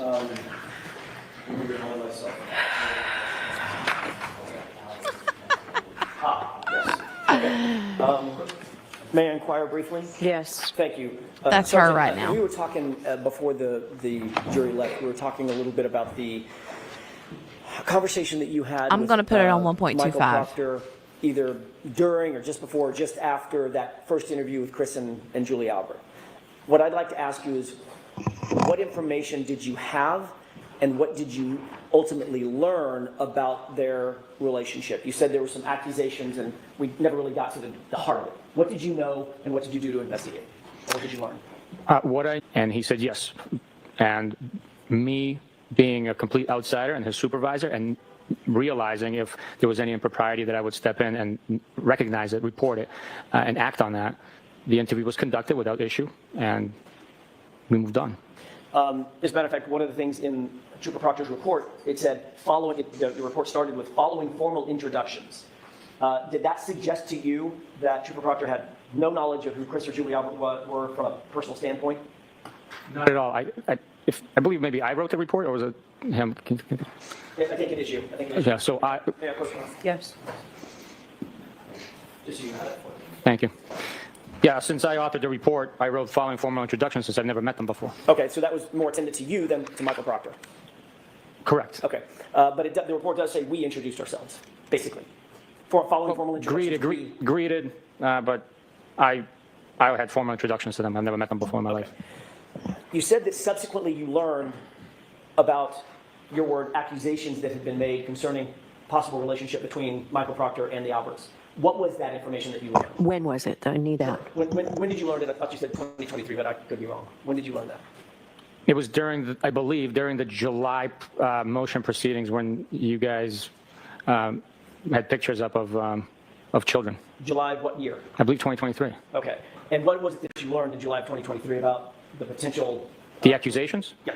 That those were Albert's or McCabe's kids in the photograph with Michael Proctor? Okay. Did you ever learn about personal communications that Michael Proctor or his wife may have had with any of the Albert family, including Julie Albert? Ever? Ever. Yes. Okay. Tell me when you learned that and what you learned in that order. Well, Michael Proctor had communicated with those individuals, Elizabeth Proctor communicated with those individuals due to the harassment that they've sustained. Okay. So with the crazy behavior that's been imposed on them and the torturous harassment they've endured, the traumatic experiences they had to live through, they've communicated. So I've learned about that, yes. I was taking in all of that evidence, hundreds and pieces of evidence that I've archived in order to Go ahead. In order to? investigate it. Okay. You're talking about Elizabeth Proctor well after the fact of the interview and the incident in 2022. That's what you were just describing. It was after the harassment started, yes. Which is well after January 29, 2022, right? January 20, yes, it is. Okay. I'm asking about information related to a relationship prior to January 29, 2022. Did you ever learn about a pre-existing relationship that may have existed between the Proctor family and the Albert family before January 29, 2022, and maybe a couple of days after? All I know is that there was a relationship explanation provided by Mr. Lally during one of the motions, and it was like 6 degrees separated by individuals residing in the community, living in the community, raising the kids in the community, working in the community, so making them community members and having relationship within that. I don't know the extent of those relationships. Okay. Did you, during that hearing where you said there were pictures of the kids and et cetera, that July 2023 hearing, did you see a Facebook post during the course of that hearing wherein the Albert family called the Proctor family their second family, or vice versa, where the Proctor family, Michael Proctor's mother, they've called the Alberts their second family? You remember that Facebook post? I don't remember seeing that post. I just remember there was like a picture of kids that weren't Michael Proctor's kids. Okay, but you were in court that day? I was in court in July. I believe it was 23rd of July for the motion, yeah. Leaving aside the photographs that you talked about, did you see the Facebook post about those two families, specifically Michael Proctor's mom, saying that the Alberts were their, quote, second family? I don't remember seeing that post. That didn't strike you, or that was not in your brain, in your head? I don't think I've ever seen a post like that, so I just remember seeing the post of the kids. What I believe about, it was Miss Little that was holding up the poster. What about the text messages, or what about any text messages between Michael Proctor and his sister concerning Julie Albert, very specifically concerning Julie Albert? Are you aware of those? No. Have you ever seen a text message between between Courtney Proctor and, Courtney Proctor and Michael Proctor, where the sister says, Julie wants to give you a gift because you're doing such a great job leading this, meaning this investigation? Are you aware of that? No. Are you aware of a text message in which Michael Proctor responds, get it from my wife? Meaning, if you're going to give us a gift, get the gift from my wife. No idea. Okay. Are you aware of a series of text messages between and among Michael Proctor and Elizabeth Proctor in which they talk about, I'm sorry, between Michael Proctor and Courtney Proctor, in which they talk about Julie Albert. This is 10 days before the incident, 10 days before January 29th, so mid-January, where they talk about the possibility of Julie Albert babysitting for Michael Proctor and Elizabeth Proctor's kids. I am not aware of those text This is messages. the first you've heard any of those. Of these text messages? The text messages Yeah. that I'm describing, have you ever heard of any of those? No. Okay. Did you ever talk to or investigate the circumstance of the possibility, even the remote possibility, that Michael Proctor may have had a relationship with the Alberts that you were unaware of? No, I never investigated anything like that. So after your initial conversation with Mr. Proctor, where he said, I know of these people, and you said, is there any issue with you going forward? And he said, no, there's no issue. You took no further steps after that to investigate that relationship. And I'm talking about the relationship that existed on or around January 29th, 2022, not in 2023, not in 2024. Once Michael Proctor stated that he was comfortable conducting the interview, and I asked him if he was sure, and he said yes, we moved on. Yeah, just a moment, Your Honor. Yes.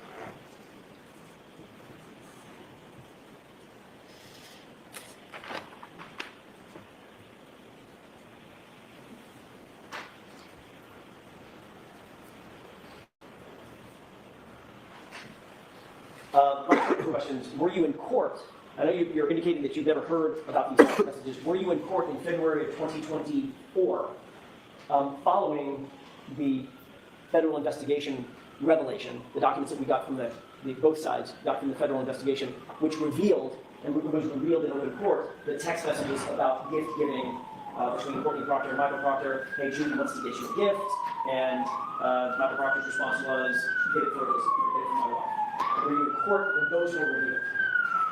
Following the harassment and intimidation that I experienced on the 23rd, being followed to the bathroom, then being followed outside, I stopped coming to court proceedings due to that. So I was not in court in February of 2024 and describing the information that you're revealing. I was not aware of that detail. But all of these proceedings are televised, Sergeant. You know that, right? I'm not aware that it's televised, no. You're not aware? I know it streams, but I'm not aware that it's televised. Okay, streamed. Whatever you want to call it. Streamed on the internet. You can find it. You can, yes. They're recorded. Right. Did you ever review the hearing in February 2024 talking about what's been referred to as the Fed dump and the revelations that were made pursuant to that federal investigation and the text messages attendant thereto? I am aware of a Fed dump. I'm aware that it exists. I was not privileged to any information outside of the information that was revealed to me during the internal affairs investigation. Right. That was the first time I saw documents from that federal investigation. By the way, were you privy to, Michael, there were three individuals involved in the investigation, yourself, Lieutenant Tully, and Michael Proctor, is that right? In what The investigation? internal affairs investigation. I'm aware that I was. I know they were as well. I don't know who else might have been involved. I don't know. In terms of your awareness of Michael Proctor's investigation, you're aware, obviously, that he was terminated, correct? I am aware that he's terminated, yes. Did you ever see or were privy to any of the documents or investigative materials associated with his termination as his supervisor? No, no. So nothing was ever shared with you, the final decision? Other than the documents that he was attached in the text message that I was shown from that investigation, nobody showed me anything of his investigation. Okay, so let's wrap this up. Okay, that was basically all I had. Okay, all right. Do you want to be heard, Mr. Jackson? No. Okay. Yeah, I'm not letting any of this in. I think it's all admissible, but I understand the court's ruling was if he doesn't have personal knowledge of it and didn't have it then you're not going to let it in. So our objection, but that's been noted. Okay, so you got your voir dire, and I'm glad we fleshed it all out. So you have to be back here in 35 minutes. All right. When's the jury coming back, Paul? 20. All right. Be back here at 25. Ready to go. All rise to the court, please.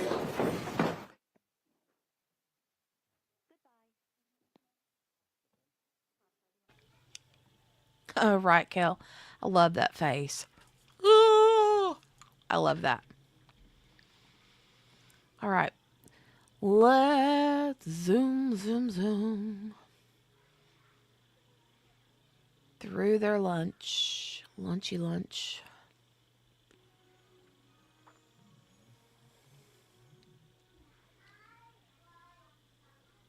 Okay, here we go.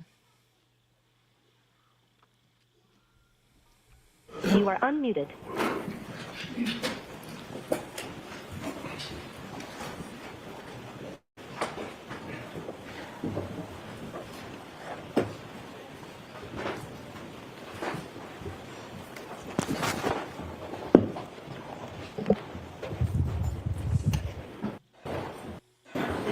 All right, Mr. Jackson. Thank you, Your Honor. As a matter of housekeeping, I would ask that GG for identification be moved to the record. Yes.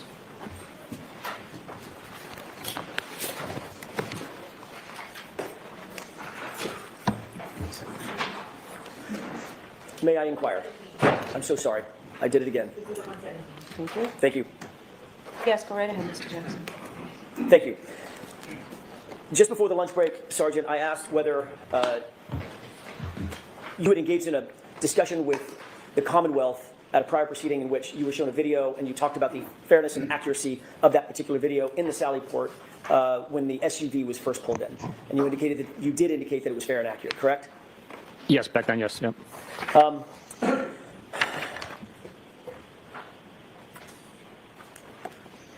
want to play a copy, a bit of that video, if I could, please, with the court's permission. Okay, is it in evidence? It is not. I would ask that we mark as next in order. Thumb drive.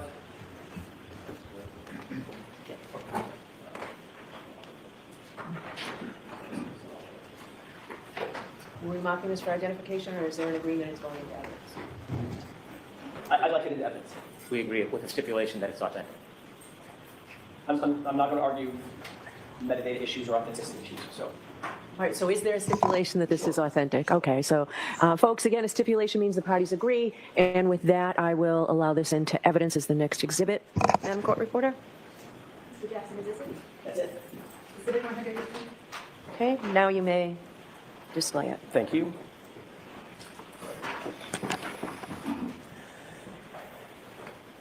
Okay. Could we play beginning, what's the runtime, Mr. Wolk? 3703. This is at 5:37:03. If we could just play this forward for a couple of seconds. A little bit further. Pause. Do you see what's depicted in this video? Yes, I do. This is the video that you were shown at a prior proceeding, correct? Yes, it is. Does this appear to be the interior of the Sallyport at Canton PD? Yes, it is. And this is what you were questioned about regarding the SUV being pulled into the Sallyport, correct? Yes. From a time frame standpoint, just the time frame, this is right after the SUV has been driven in from the flatbed after having been seized in Dighton, correct? Yes, it was driven off of the flatbed after transportation from Dighton to Canton PD and driven into the Sallyport. All right. You previously have identified individuals in this video, in this still shot, correct? Yes. And what you previously said, and then we'll get to subsequent testimony in a second, you previously indicated that the person to the right was you, person to the left, Michael Proctor, correct? Yes, previously I identified that being Michael Proctor. I was mistaken. That is not me on the right. That would be the tow truck driver, correct? That's correct. That is, in fact, Michael Proctor, however, in the two-tone jacket, correct? I believe so. Okay. And as the video is portrayed, at least as we're looking at it, and I'll get to the next question next, as we're looking at it, it appears that we're looking at the right passenger side of the vehicle, as it appears in this video, correct? That's correct. And you see a timestamp and a date stamp on the bottom, correct? It is present. I don't know what it says. Okay, can we highlight that just a little bit? Can you see what that says? I believe it says interior, Sallyport, back wall, Okay, 537, maybe? okay. When you indicated that this was a fair and accurate depiction of the interior Sallyport when the SUV was brought in, you were specifically asked whether or not you or Michael Proctor approached or manipulated or touched the right rear taillight area of the vehicle, correct? I don't remember the exact verbiage used, but in something along those lines, that's what was asked. And you indicated that neither of you did, correct? That's correct. Okay. But in point of fact, this video is backward, correct? Yes, it is a mirror image of what is actually taking place as recorded by the camera. Can we play this forward? Yes. do you see where Mr. Proctor, let's go ahead and pause it. Do you see where Mr. Proctor went? Yes, the video depicts him going to that portion of the vehicle, but we can't tell how close he is. Okay. And the back, from all appearances, importantly, it appears to be the back driver's side, back left of the vehicle, correct? That's the way it appears, yes. Let's play this forward for a second.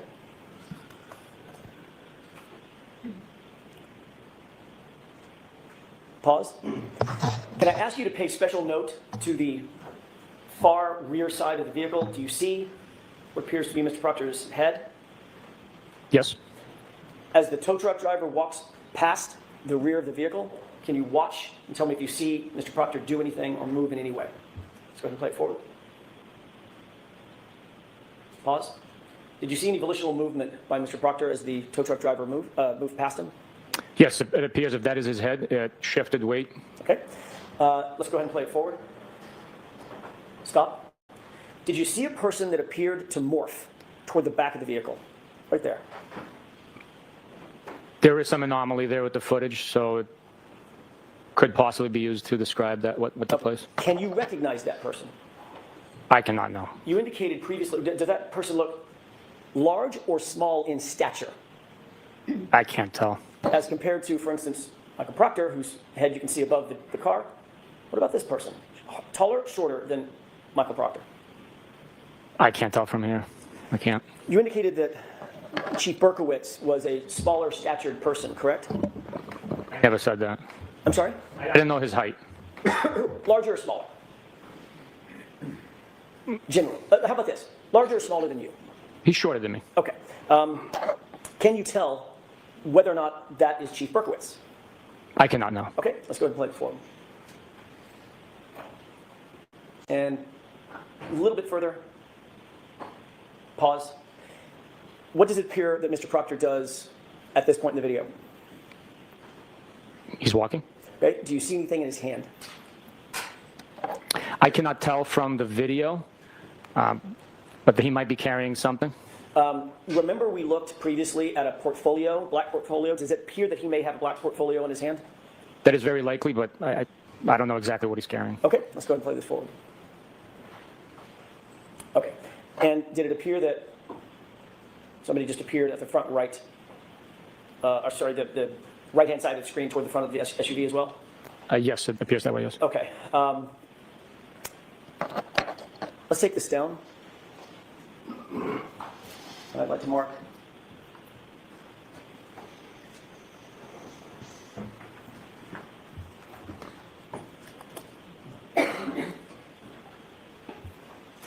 I have another electronic device, a thumb drive, that has another video on it, Your Honor. I'd like to have that marked as next in order. Court permission. All right, so there's no objection, Mr. Wright? No objection, thank you. Okay.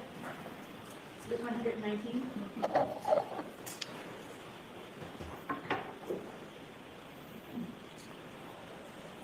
With the court's permission. Yes.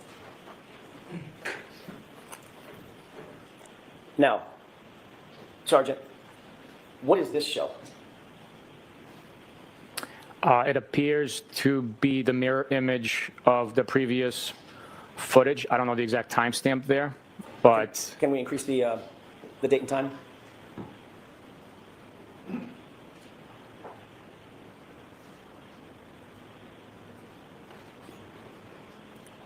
Do you see, can you read the date and time stamp on this Chiron?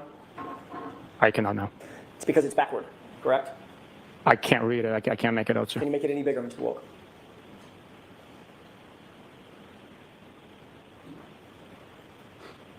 Does that appear to be backward?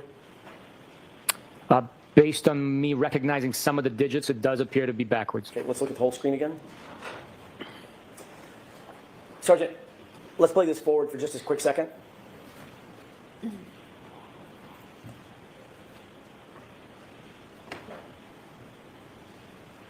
Pause. Do you see Michael Proctor in this video? I believe that's him, yes. And which side, and let's start with this. Do you agree that this is the correct version of the camera angle and the SUV as it pulled into the saddle port? This is, the footage, the way that is depicted right now is very accurately very accurately represents what I remember from being there. In fact, this side of the vehicle that we're looking at that's closest to us, that I'm highlighting on the screen to your right, that is in fact the driver's side of the vehicle, not the passenger side of the vehicle. Is that correct? That is correct. The far side, over here, would be the right rear of the vehicle, correct? Yes, sir. Which area is Michael Proctor walking to? The left rear or the right rear in this footage? It appears if that's him, he's walking to the right rear of the vehicle. Can we play this forward?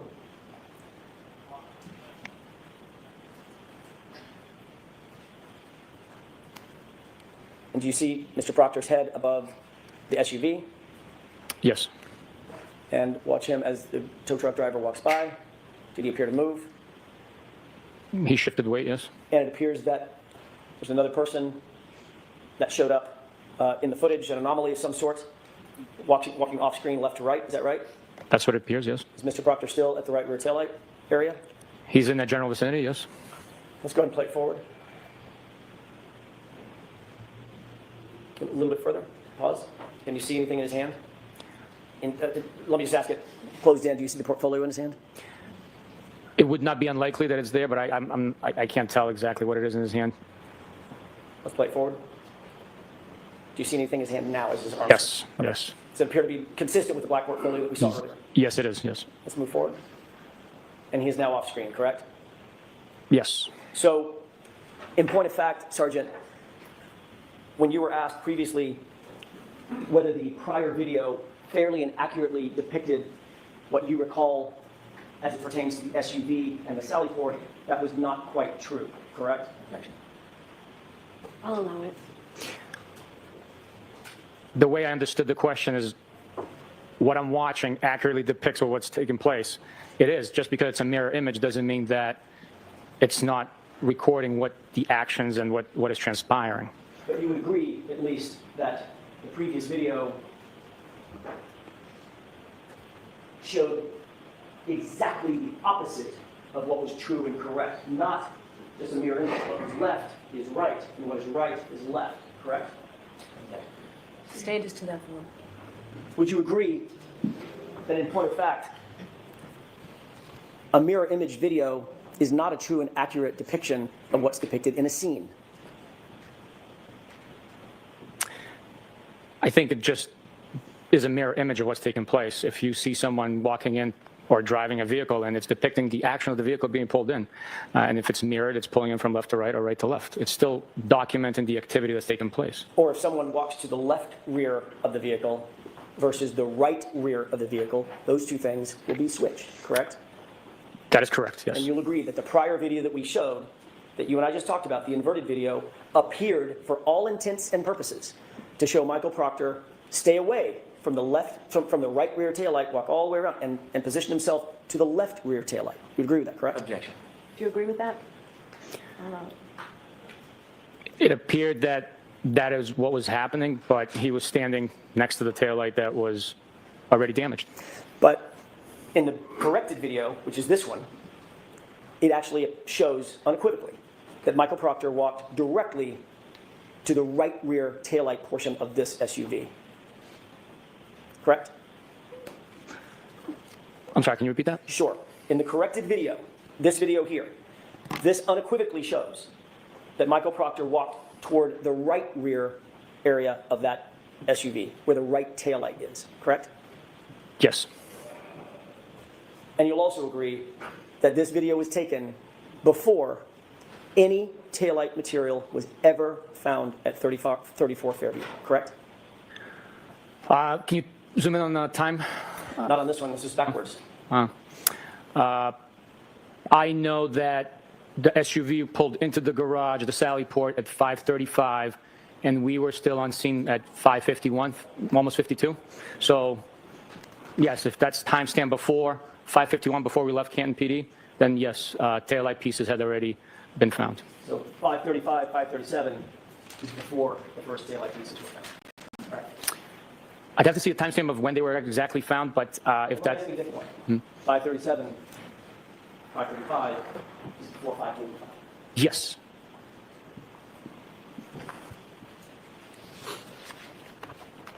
May I have just a moment, Your Honor? Yes.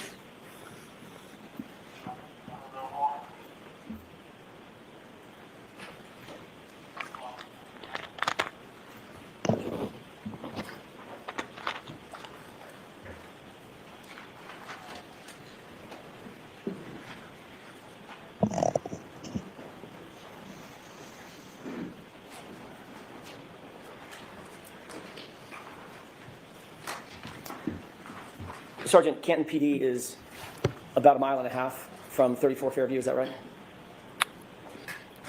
Approximately. I don't know the exact distance. I never measured it, but I would not be shocked if you were accurate in that. Maybe a 3 or 4 minute drive. Depending on the traffic conditions and the weather conditions, that could be a possibility, depending on the speed you travel.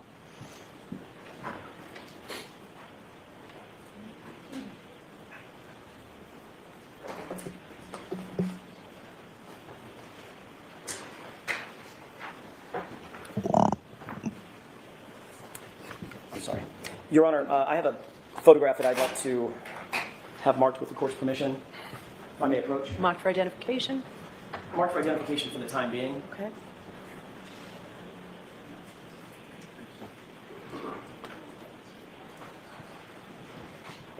May I approach? Yes. Let's mark it first, please.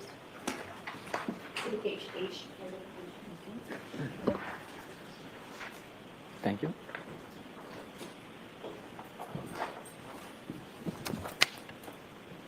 Can we take a look? Thank you. Let me ask you a couple of other questions. We just looked at the videos of the interior of the Sallyport. Harkening back to what we just looked at, the corrected video, there would also be a camera on the other side of that Sallyport garage pointing down toward the right rear taillight area of the SUV, correct?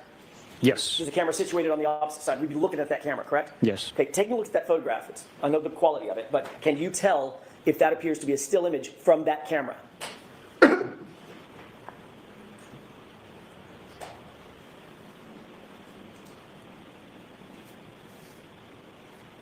Yes, it appears to be a still image from that video camera. I'd ask that this be moved in evidence, Your Honor. Is there an objection? No objection, thank you. 620. Thank you.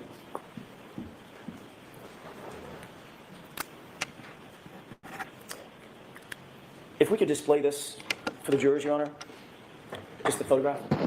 Okay. Do you see what's depicted? I know the photograph that you're holding is very poor quality. It's a little easier with this lighting. Do you recognize what's depicted in this photograph?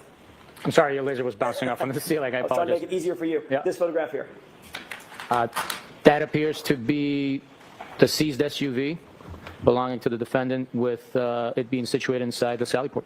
And what is that vehicle there? It's an antique police cruiser. And who is this person? I do not know who that is. Does that look like Michael Proctor?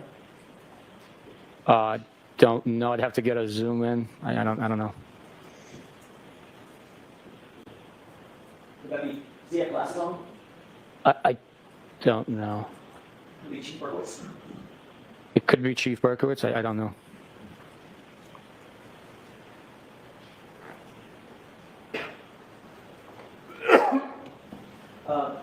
Can you tell me the date that's on the the date and time stamp at the bottom? I cannot. I think I might be able to make it out in the actual photograph you printed out. Could I Okay. take a look at that? Sure. Need the light? Yes, please, Your Honor. Light, please.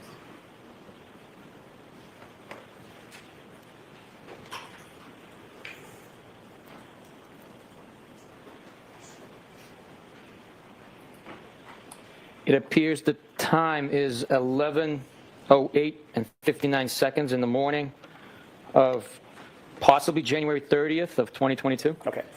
Let's go ahead and pull this back out full frame. Thank you. I wanted to ask you, do you have a point of reference? Does that appear to be the interior camera facing the other direction where the SUV was depicted in the Sallyport earlier?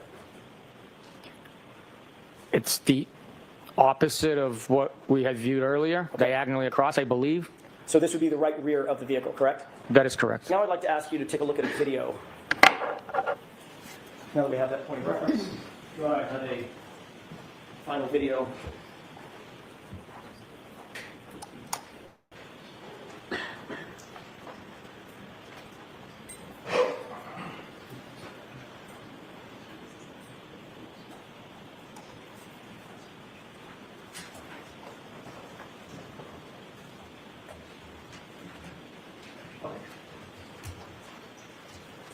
I can have that marked as next in order, Your Honor. As next in order, so there's no objection, Mr. Brennan?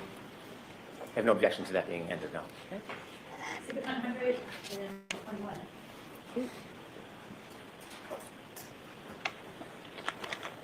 Your Honor, with the court's permission, could we present this?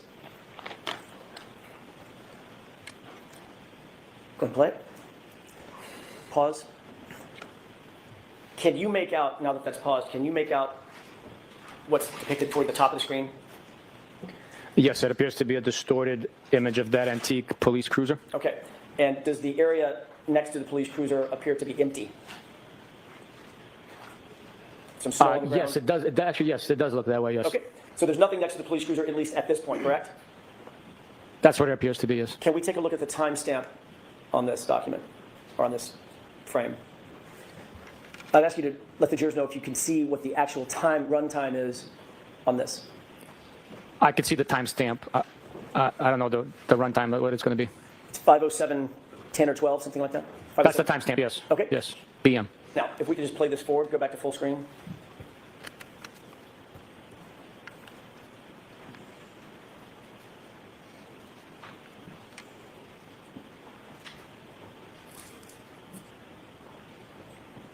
Pause. Now, how many seconds would you estimate, just in your head, just went by in real time? Approximately 5 seconds? Okay. Do you see something in the video now? Yes. What is that? It appears to be the seized Lexus SUV. And now let's look at the timestamp.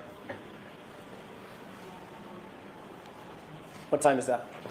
5:47 PM. So in about, according to your testimony, in about 5 seconds, the time jumped from before the SUV was in the Sally Port to about 5:50 PM after the SUV had already arrived and is now situated in the Sally Port, correct? Yes, that is correct. The time frame that we just saw earlier, of about 5:35, 5:36 or so, with you and, with the tow truck driver and Michael Proctor in the video, that is not in this video, it's not captured in this video, was it? It did not present itself, no. That's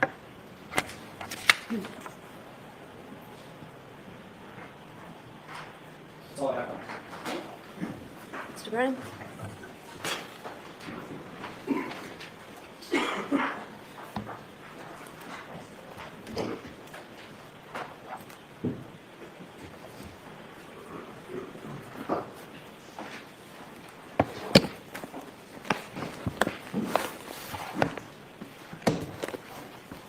Good afternoon, sir. Good afternoon. You had just asked questions about some of the video footage from the Canton Police Department Sallyport area. Is that fair to say? Yes, sir. I'd like to ask you further questions about that. In your investigation, did you obtain camera footage from a number of different angles from the Canton Police Department Sallyport area? I did. And one of those series of footages, did that include the interior Sallyport back wall for January 29, 2022? Yes, it is. Is that the video that appears inverted, and then we saw the second where it was present as you would see it? Yes, sir. Did you look at that video? Did you invert the video in any way? No, I did not. Did you investigate and learn whether or not there was any other video in addition to that interior Sallyport back wall where video was set up by the town of Canton that appears inverted rather than forward? Objection. I'll allow it. Yes, the investigation revealed that multiple cameras had a lens applied to it that was inverted. In addition to the Canton Police Department Sallyport interior back wall, where else did you learn around town there was video that appears inverted? I believe it is inside the Canton PD, the hallways, possibly. And if I am not mistaken, the other locations within the town of Canton. And the, Objection, Your Honor. Ask the question. No, is that your answer? Is that your final answer? I wasn't finished, but yes. Can you reverse screen?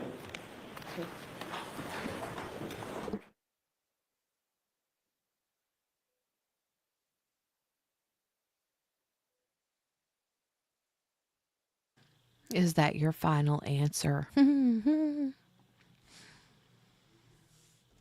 He's like, can I call a friend? The answer that follows Jurors, I'm going to strike the portion of the answer that follows hallways of the Canton PD. And sir, when you obtained the video from the interior Sallyport back wall, which was inverted, did you provide a copy of it? Yes, I did. When you looked at that video, does it have time and date stamps on it? Yes, it does. May I approach? Yes. I'd like to introduce a copy of that.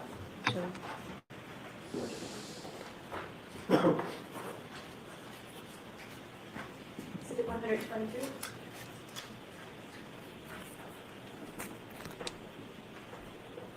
Okay. When you provided the video for January 29, 2022, for that inverted video, did you do any further investigation to see if it was an anomaly that happened just on that date, or whether that was historically the way the video appeared? I'll look into that matter, produced the fact that it's been recording that way previously to January 29th, Why did you want to historically go back and see if it was historically the same way? to show that it had not been manipulated or altered in any way, and it was accurately recording what was taking place on January 29th, 2022. As part of the investigation, was there video taken from January 1st, 2022? Yes. And is that before January 29, 2022? Yes, it is. I'd like to approach and move to introduce this. Okay. Exhibit 123.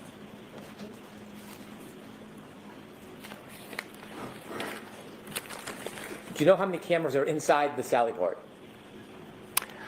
I don't know exactly. I know that there's at the very least 2 inside the Sallyport. You were shown a still photograph, not from the inverted video, but from a different video or a different camera. Yes, sir. Do you remember that photograph? I do. You were asked about gaps in time. Do you know what the health was of that camera around that time? I do not know. Did you obtain and look at video from that camera? Yes. May I approach? Yes. I'd like to introduce. I had to look at this before. Introduce it. Do you recognize what that is? Yes, I do. What is it? It's a Sallyport videos, the original disc, or thumb drive, I apologize, not disc. I will introduce this to the exhibit, please. No objection, Your Honor. Okay. Exhibit 124. When you saw that dark photograph, you later saw a picture that was clearer, and you were asked questions about that. Do you know whether or not the video from that Sallyport area was clarified? It was. What does clarified mean? It means it was enhanced to look clearer. And that image you saw, was that a clarified photograph taken from the video that was not clarified? It appears that way, yes. Do you know who clarified the video? I do not know. May I approach? Yes.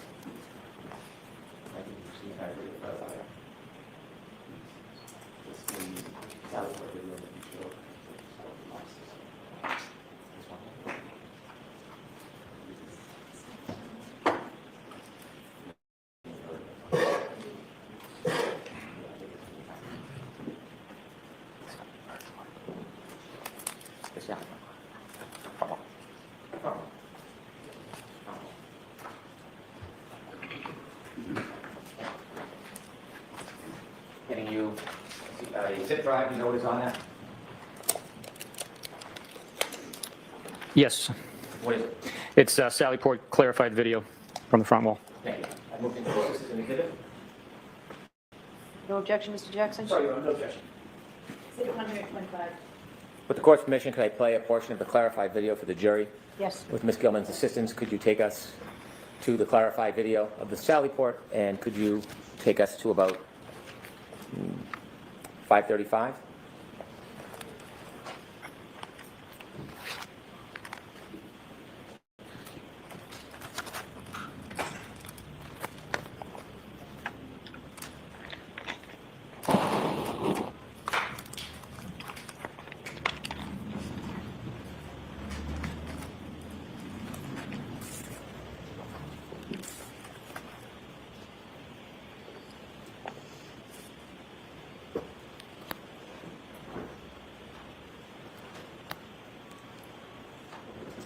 As Ms. Gilman searches, I have other questions I can proceed with. Okay, we'll turn the light on again, please.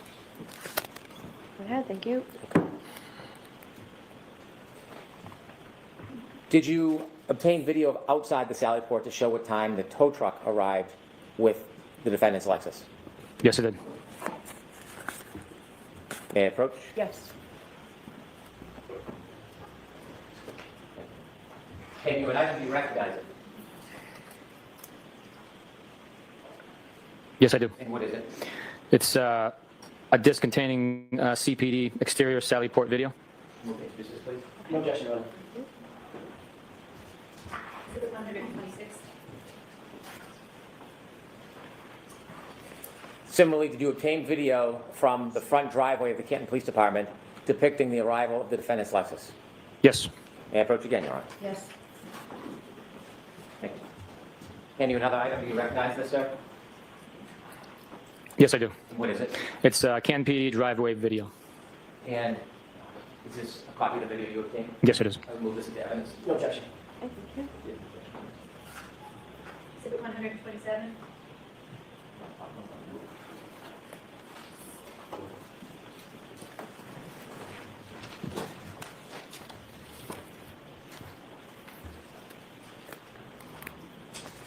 Do you recall when you arrived with the defendant's Lexus on January 29, 2022, what time you reached the Sally Port? To the best of my recollection, it was 5:35 p.m. is when the vehicle was placed into the Sally Port. When you left Dayton after the tow truck lifted the defendant's Lexus and put it on the tow truck, did you follow the tow truck back to Canton? Yes, I did. Did the tow truck stop at any point between Dayton and Canton Police Department?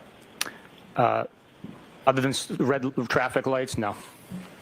When you were following, how were you following the tow truck? I was keeping a safe distance, always keeping line of sight behind the vehicle. I was following it from Dayton residence all the way to Canton PD. Was Michael Proctor with you in your truck? Yes, he was. Did you take any detours on your trip back to the Canton Police Department? No, we followed the truck driver. He led the way. At any point, did you take any turns to Fairview Road? No. Did you know whether or not there was a CERT team at Fairview Road searching while you were driving back to the Canton Police Department? I knew one was dispatched, yes. Did you go to Fairview Road to speak to any of the CERT team members? No. Did you watch the CERT team members conduct their search? No, I did not. In any way, did you, at any point during that search, see it happening? No, I did not, no. When the CERT team members were there, do you remember that they arrived at 4:54 and 4:56? I don't have a specific memory, but I know that they arrived sometime between that hour. When you arrived at the Sally Port, at the Canton Police Department with the defendant's Lexus, what was your understanding of where the CERT team was? My understanding was they were at 34 Fairview. When you first arrived around 5:37 at the Canton Police Department, were any members of the CERT team at the Canton Police Department? Objection. I'll allow it. Lay a foundation. Now, I asked you, do you remember about what time you got back to the Canton Police Department? Do you know specifically what time you got back? I know we pulled in to the driveway at 5:30 p.m. And did you see some of the timestamps that you were shown on cross-examination? Yes, Did you see the timestamp 5:37:18 when it was shown to you by the defense? yes. At that time, when you were arriving and bringing the defendant's Lexus into the Sally Port, was there any CERT team members at the Canton Police Department? No, Were there any troopers who were speaking to you or receiving items or evidence from you or Trooper Proctor? absolutely not. Was there any items exchanged between you or Trooper Proctor and anybody else for that matter that you saw? No, While you were at the Canton Police Department in the Sally Port area, do you remember how long you stayed in that area? approximately 15, 20 minutes. And so you were asked when the first items were found at Fairview Road. Do you remember that it was around 5:45? Yes, So at the time those items were first found at Fairview Road, where were you and Michael Proctor? at Canton Police Department. When you were at the Canton Police Department and you had brought the Lexus back, did you ever see Michael Proctor leave the Canton Police Department without you? No, You ever see him hop in a car and take a drive? No. A 3-minute drive or a 4-minute drive? no, Did you ever see him leave for a 6-minute, 7-minute trip? Objection, Your Honor. You've made your point. Next question. When you were at the Canton Police Department, were you separate or with Michael Proctor? we were together. Not obviously tied at the hip, but we were within eyesight, traveling together. After you left the Sallyport area, did you and Michael Proctor immediately leave the Canton Police Department? No, we stuck around Why did you stick around at the Canton Police Department? to make sure that evidence was properly being protected with yellow tape around it. and we were making plans to go get dinner. When you were making plans, did you go anywhere else in the police department after you left the Sallyport area? Yes, I believe we went to the conference room. Was there anybody else that you saw in the police department when you went to the conference room with Mr. Proctor? I remember talking to Chief Berkowitz in the police department. We were in the dispatch area at one point in time as well. So there was multiple people that observed us there. At any point, did you give any items to Chief Berkowitz? No, At any point, did you ever see Michael Proctor hand or give an item to Chief Berkowitz? absolutely not. You said Michael Proctor had a folder with him. Yes, Is that typical in an investigation? yes. Did you ever see him place taillight or any item in that folder? No, that would be absurd. Did you ever see him retrieve an item or taillight pieces and give it or sneak it over to Chief Berkowitz? Objection, Your Honor. Did you ever see Michael Proctor ever hand any piece of taillight to Chief Berkowitz or any other officer for that matter? No, The entire time you were there, did either you or Michael Proctor, from what you saw, provide any items, physical items, to anybody else that was there? Objection, Your Honor. I'll allow that. no, we did not. Okay.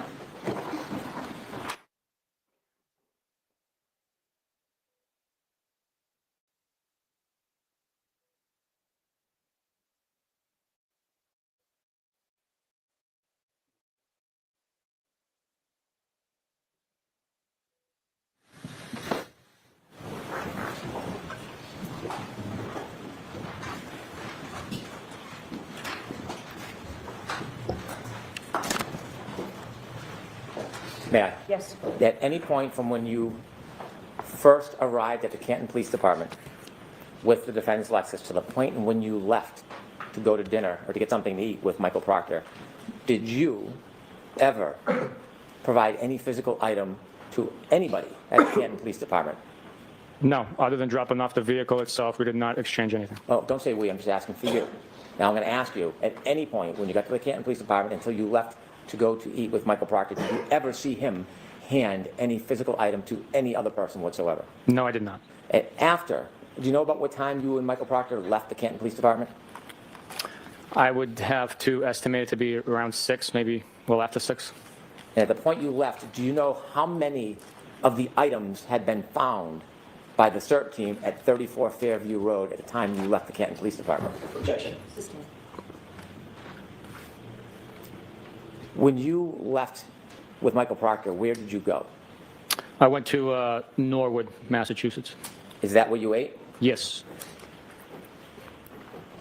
When you left and then arrived in Norwood, did you stop along the way at any other place, including but not limited to 34 Fairview Road? I did not. Did you eat? Yes, After you ate, where did you go? back to Canton Police Department. Why?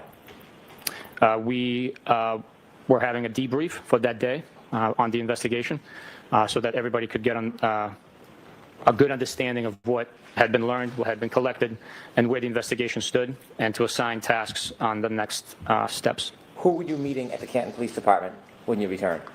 It was the Detective Lieutenant Tully, members of the Norfolk SPDU. Do you know at about time you returned to the Canton Police Department? I want to say it was after 7:30, but I'm not positive. When you left the place that you and Mr. Proctor ate at and returned to the Canton Police Department, did you take a swing by Fairview Road? No, Did you stop anywhere from the point you left where you ate and came back to the Canton Police Department? no, sir. When you came back to the Canton Police Department, did you get debriefed? Yes, Did you learn whether or not the CERT team had found any physical items at Fairview Road? Objection, Your Honor. I'm going to allow that. yes, I did. Did they give you any details about what they had found at Fairview Road during the CERT team search? Objection. I'm going to allow that. I learned that Objection, Your Honor. I'm going to allow this. the second sneaker was located. Also, a large piece of red taillight was also located. After you were debriefed, did you leave the Canton Police Department? Yes. Who did you leave with, if anybody? It was myself, Trooper Proctor, and Trooper Keith, I believe. When you left the Canton Police Department, do you know what time that was? I do not, but I would have to estimate to be around 8 o'clock, maybe 8:15. Did you leave alone? I was in my truck, yes. Did you see where? Mr. Brennan, what I'm going to do is just interrupt you for a minute. Folks, a couple of minutes ago, when Sergeant Buchanan testified as to what he learned at the debriefing, that's not offered to you for the truth of what he said, Sergeant, but only so you understand that the police, what Sergeant Buchanan and the police knowledge was at the time, that it was told. Go ahead, Mr. Byrne. Thank you. When you drove away, were you alone? Yes. Okay. When the Lexus was brought to the Sally Port, did you have a chance to again look at that right rear taillight? Yes. And did you make observations of it? Yes.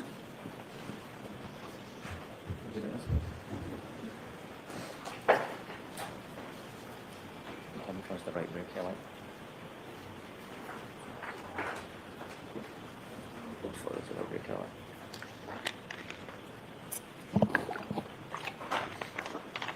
Find that one. The right rear taillight.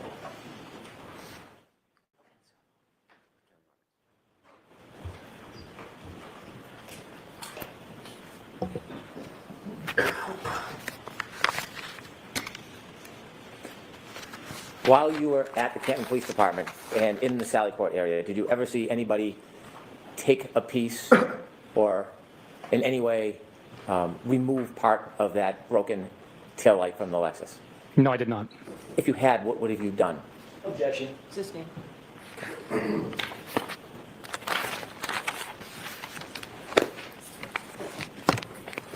May I approach, Your Honor? Yes.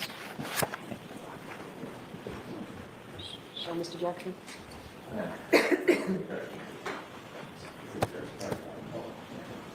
I have exhibit 13 displayed, please? Okay. Could you zoom in a little, please, Ms. Gilman? Do you recognize that photo? I do. What do you recognize it as? I recognize it as the damaged and missing pieces of the right rear taillight on the defendant's Lexus SUV. When the Lexus was brought into the Sally Port, was there still snow on it? Yes, there was. Was there any snow on it that covered parts of the vehicle? Yes, there was. Was there any snow in that area Currently, no. when you first brought it into the Sally Port? I'm sorry, in the area of the vehicle? No, the area of that taillight. Yes, there was, yes. How close did you get to take a look at that? I was within a foot of it. Is that a fair and accurate depiction of what you saw? Yes, it is. From what you saw, was the damage you saw when you looked at the car for the first time in the Sally Port area any different than the damage that appears on this Exhibit 13? It is not. As part of your investigation, did you look for, you can take that down, please, and lights on, thank you. Did you look for other evidence that the taillight was broken before it came into the Sally Port area? Yes, I did. Did you have a chance to view the ring video from Meadows Road at 5:07 in the morning? Yes, I did. And when you looked at that, did you have an opportunity to look at the defendant's Lexus backing up and then leaving that driveway? Yes, I did. Did you have a chance to see if there was any evidence? Yes, I did. And what did you see that stood out to you about the taillight? The taillight is shining white and not covered by a red taillight cover, which would have produced a red light. Did you further look at any video from the Canton Police Department dash cams to get a view of that taillight and determine whether it was broken before it was even brought to the Sally Port area? Yes, I did. And did you in fact look at video or still photographs from the Canton Police Department dash cam? Yes, I did. Could I have Exhibit 11 displayed, please?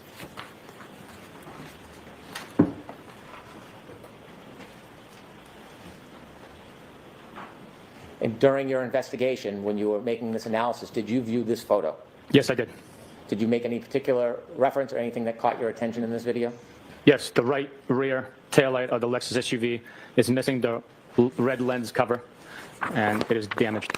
You mentioned the observations. You can take that down, please. You mentioned your observations when you got to Dighton about what you saw relative to the taillight. And then at some point, video was provided of the tow? Yes. Did you study that video as well? Yes, I And did. did you see anything in particular when you were making these determinations that stood out about the video of the Lexus being put onto that tow truck relative to the taillight? Yes, the video indicated that there was white light coming through, exposing the missing red right rear taillight cover. You told us on direct examination you've watched a number of videos and interviews of the defendant.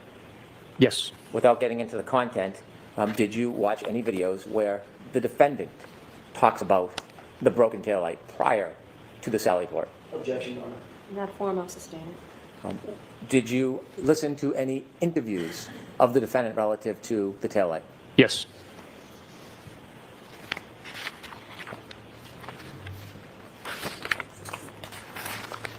Now, I want to go back and I want you to take us through your investigation, and I want to be specific about what you learned and when and what you did with that information relative to the decisions and the direction of your investigation. When you were called on the morning of January 29, 2022, when you first got a call, where were you? I was at home in bed. You mentioned that after you received the call, you called another trooper at that time. Yes, sir. And who was that? Michael Proctor. After you spoke to Michael Proctor, did you have any firsthand knowledge about what had happened prior? No, I did not. Did you have any firsthand knowledge about what had happened the night before? I did not, no. Did you have any firsthand knowledge about the participants or the people that may or may not have been involved? I did not, no. Did you at that point know, or were you friendly with Brian Albert? I knew who he was. I was not friendly with him. I did not know who he was. Had you ever socialized with him? No. Nicole Albert? No. Were you friendly or ever socialized with her? No, I've never. Jennifer McCabe, did you know who she was or socialize with her? No, I did not. Her husband Matthew McCabe, did you know him or socialize with him? No. How about Julie Nagel? Did you know who she was or had you socialized with her? No, I did not. Ryan Nagel, is that name, is that familiar to you? No, it's not. Sarah Levinson, did you know that person? I did not. You mentioned that you knew who Brian Higgins was, Yes. and you had worked on a case or some involvement in a case with him. Yes. Did you owe him any particular favor or kindness at that time? Objection, Your Honor. I'll sustain it. Did you have any loyalty or friendship with him? Objection, Your Honor. I'll allow that. I did not, no. At this point, you were how far into your career as a Massachusetts State Police officer? In 2022, I was approximately 10 years in. And you had been honorably discharged from the military, Yes, I was. served the president? Yes. And so, at this point, how about Heather Maxing? Did you know that name? I did not know. When you first received the call, did you have any firsthand knowledge whatsoever? No, just what I was told over the phone. You mentioned you went to the Canton Police Department first and spoke to Canton police officers. Yes. Was it at that point you learned about a physical item that was found at the scene? Objection, Your Honor. Sustain. What did you learn from them that was important in your investigation when you first got to the Canton Police Department? I learned that there was a broken, shattered cocktail glass that was recovered from near where Mr. O'Keefe was found, and also his phone was underneath him at the scene. And were both those items available to you? Yes. Did you also learn any statements made from any witnesses that were attributed to the defendant at that time? Yes. And what was the statements? At that point in time, while at the Canton Police Department, the statements were, "Oh my God, did I hit him? Did I hit him?" In a question format, questioning. Yes. And based on that information, was it somewhere around that point when you called the hospital or medical examiner's office? Yes, I made a call to the medical examiner's office. Was that all the information you learned that morning? No, it's not. After you learned that information, did you ask the police officers, well, let me ask it this way. After you learned that information, did you want to go somewhere? Yes, I did. Where did you want to go?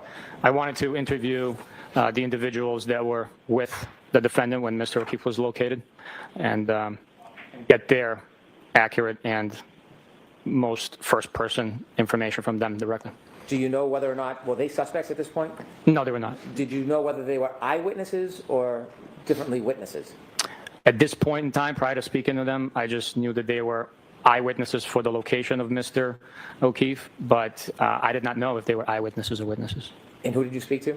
I spoke with Ms. Jennifer McCabe, Mr. McCabe, and Mr. Brian Albert. When you spoke to them, did you separate them or speak to them as a group? I separated them. You went to whose house to speak to them? The McCabe household. Is it typical to go to a person's house rather than bring them to the station under these circumstances? Objection, Your Honor. Ask it differently, Mr. Chairman. Why did you go to their house rather than ask them to come to the police station? Well, there were multiple factors involved in that decision. One, the driving conditions. Two, these are witnesses that had suffered some sort of traumatic event finding their friend on the front lawn of their own town. So going to their home would provide hopefully a more comfortable scene for them to recall information in the comfort of their own home. When you spoke to them, did you receive any information from any of them that Mr. O'Keefe went into 34 Fairview at any time that night? No. When you were asked questions about scene versus crime scene, was 34 Fairview, the home, the inside of the home, a crime scene in your mind? No. Was the area where Mr. O'Keefe found an important or unimportant area? It's very important. Did you know whether or not any of the Canton Police Department officers at that time had done any type of limited search of the area? Mr. Whether you knew. At that point in time, we did know, yes. And what did you learn about the scope or the breadth of that search by the Canton Police Department? I'll allow that. I knew that it was brief based on the weather conditions and the item that was recovered. Okay. After you spoke to Jennifer McCabe, and did you say Brian Albert? Jennifer McCabe, Matt McCabe, and Brian Albert.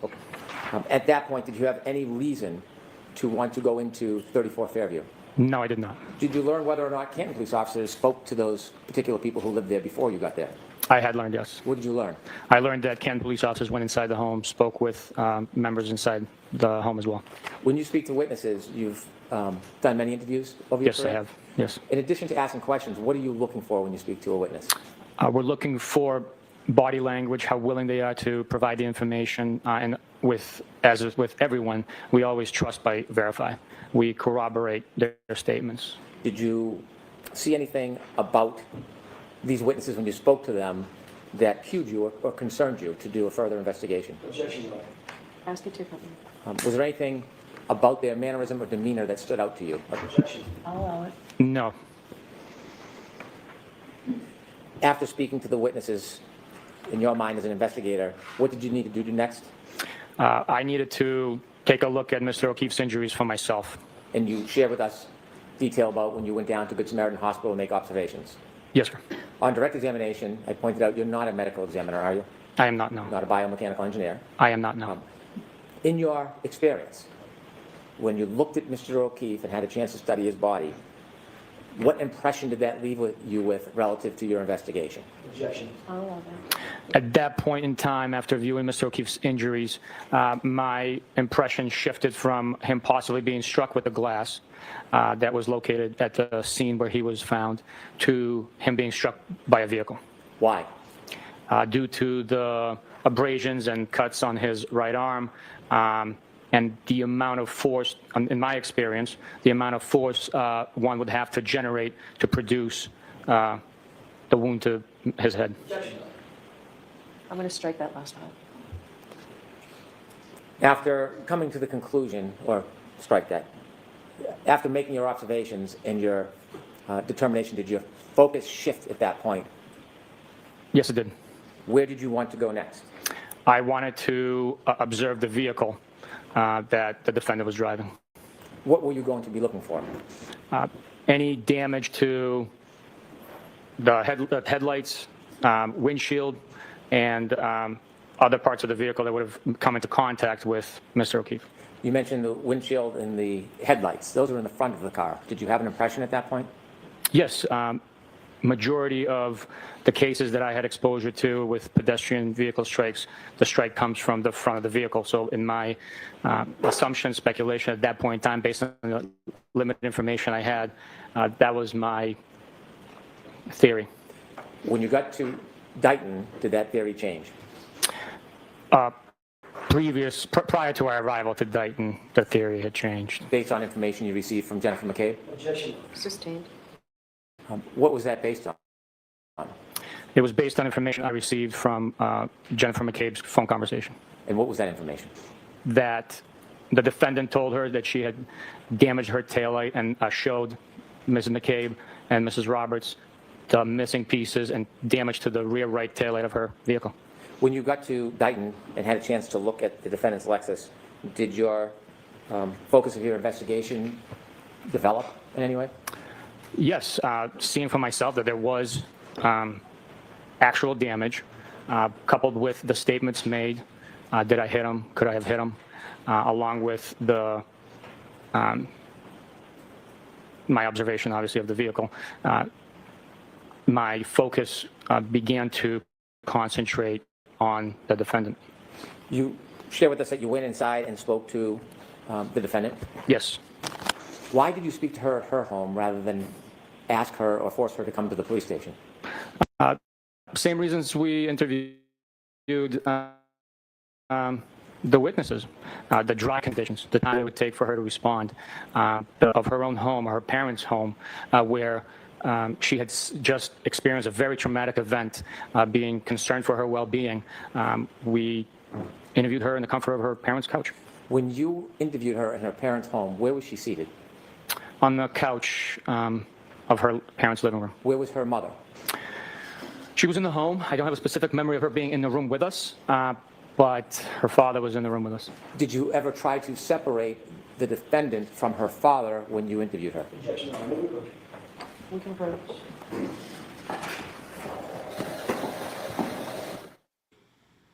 You can approach. Let's scooch on by.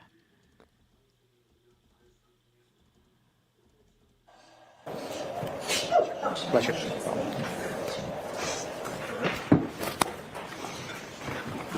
Right ahead. Mr. Thank you. Green. So to get back to my question, when you decided to speak to the defendant, did you ask her father to leave the room? I did not know. Why not? We just simply wanted to get her recollection. Her father did not pose a safety risk to us. He was not present, to the best of our knowledge at the time, when Mr. O'Keefe was injured.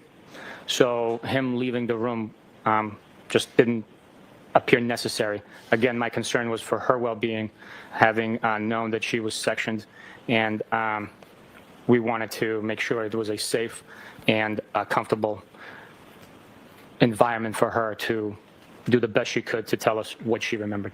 What was her demeanor when you spoke to her? She was calm, stoic. She was sitting on the couch with a pillow on her lap, a laptop to her left. She was, I guess, maybe poised when she was answering our questions. When you finished your conversation with the defendant, had anybody in that home ever mentioned the idea of whether or not John O'Keefe went into 34 Fairview that night? No. When you went outside to get in your truck and follow the tow truck back to Canton, did you have any information whatsoever that there was any animus or animosity between Brian Higgins and John O'Keefe? No. After speaking to witnesses and the defendant at that point when you got back into your truck to go to Canton, did you have any information that there was any animosity between Brian Albert and John O'Keefe? No.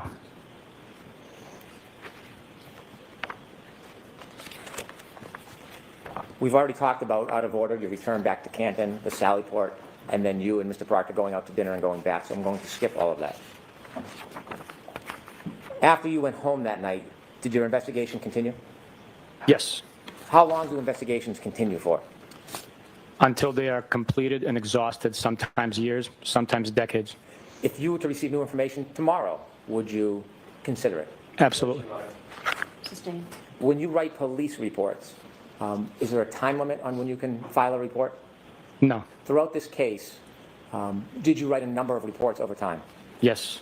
Did you engage in tasks after the case began? Yes.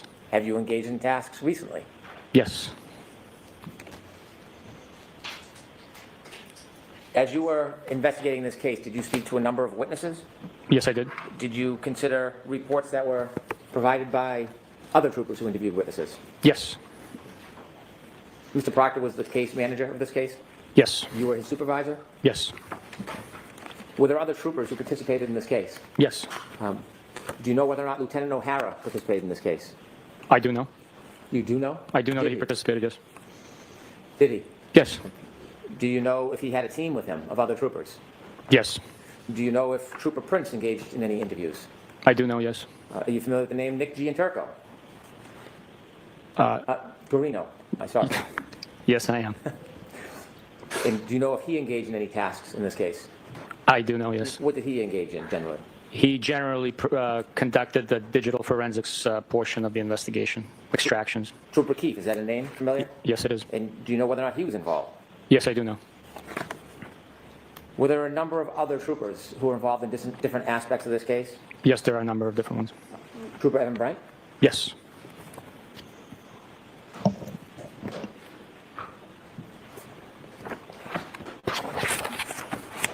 Did you look or seek other information after you left the defendant's house? Yes. Did you look for other witness statements? Yes. Did you try to obtain further evidence? Yes, we did. Was there an interview with firefighter Timothy Nuttall on February 8th? Yes, there was. And that was about 10 days after the incident? Approximately, yes. Did you learn any statements from him in addition to the earlier statements you learned that added to your investigation? Yes. I'm going to allow it. And do you remember what Timothy Nuttall told you on February 8th, 2022, about any statements of the defendant? Objection. So folks, again, this is being offered not for the truth of the statement, but simply to show that the information was provided to the police. Yes, Mr. Nuttall was one of 3, I believe. So talk about Mr. Nuttall, please. Mr. Nuttall told me that the defendant stated, I hit him, I hit him, I hit him. Was that information different than the statements that you were first learned about that she had allegedly made earlier that night? Yes, it was.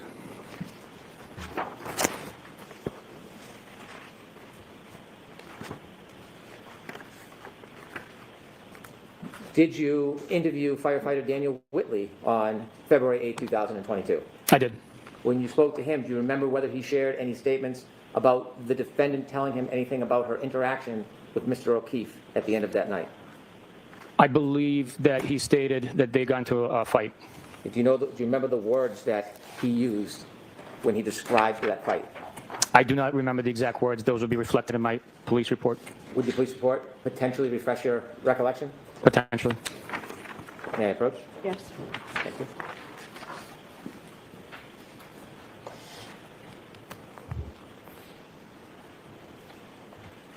Hand you a document. I do not want you to read from it.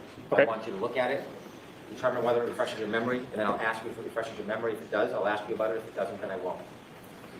Okay, sir.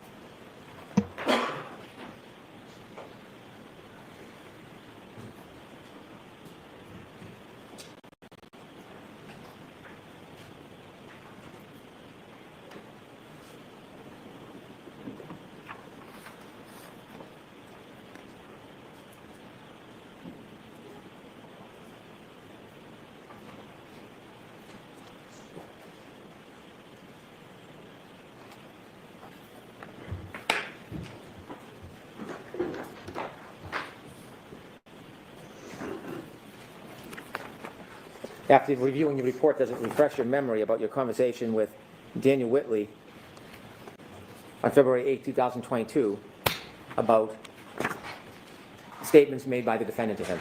Yes. And could you share with us what the statements were as related by Mr. Whitley back on February 8, 2022? The statement was, Objection, Your Honor. Again, jurors, this is an offer for the truth that's contained in the statement, simply to show that this information is provided to the police. the defendant made a statement questioning whether Mr. O'Keefe was still alive. And anything about the nature of their disagreement? Mr. O'Keefe and the defendant got into an argument. Objection. So for this, the same purpose. As you're learning this information, does it in any way shape your continued investigation? Yes, it further supports witness statements. It further supports and corroborates information that we're learning. The more information we collect, the stronger the case becomes. Did you interview a person by the name of Anthony Flamate? Yes, I did. And when you spoke to him, do you recall whether he shared any statements that the defendant made to him? Objection. Overruled. Yes. And do you recall what those statements were? I do have a general recollection of what they were, but I don't want you to guess. Would your report potentially help your memory? yes, it would. May I approach? Yes.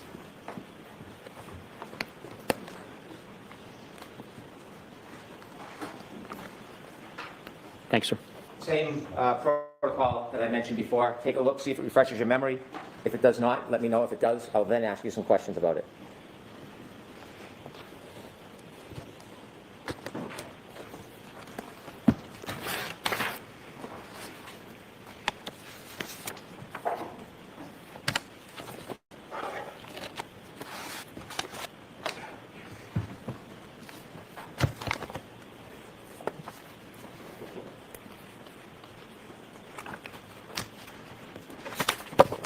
May I approach, Your Honor? Yes.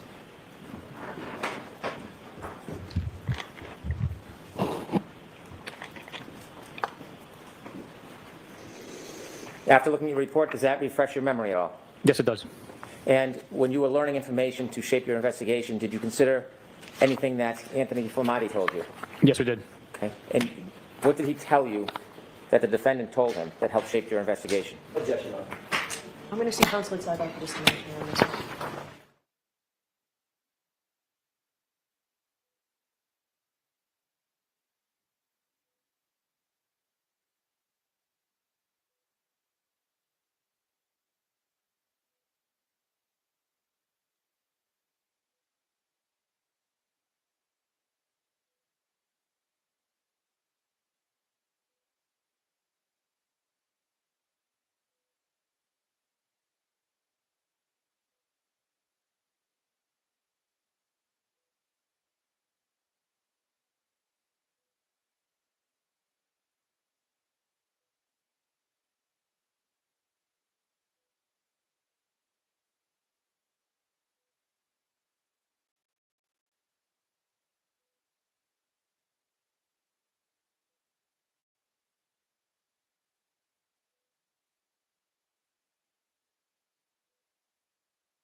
In addition to trying to get or obtain information about statements of the defendant, was there physical evidence that was important?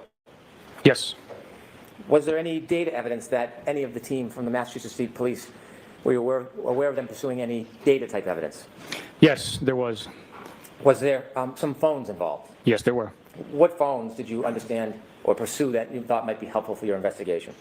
For one, Mr. O'Keefe's phone was a device that we were looking into. We also had seized the defendant's phone and were attempting to access that device. There was other digital information that we were seeking as well. Was the potential data from the defendant's Lexus important to the team of investigators? Extremely important. And did any of your team or the team pursue that black box, so-called black box data? Yes, we did.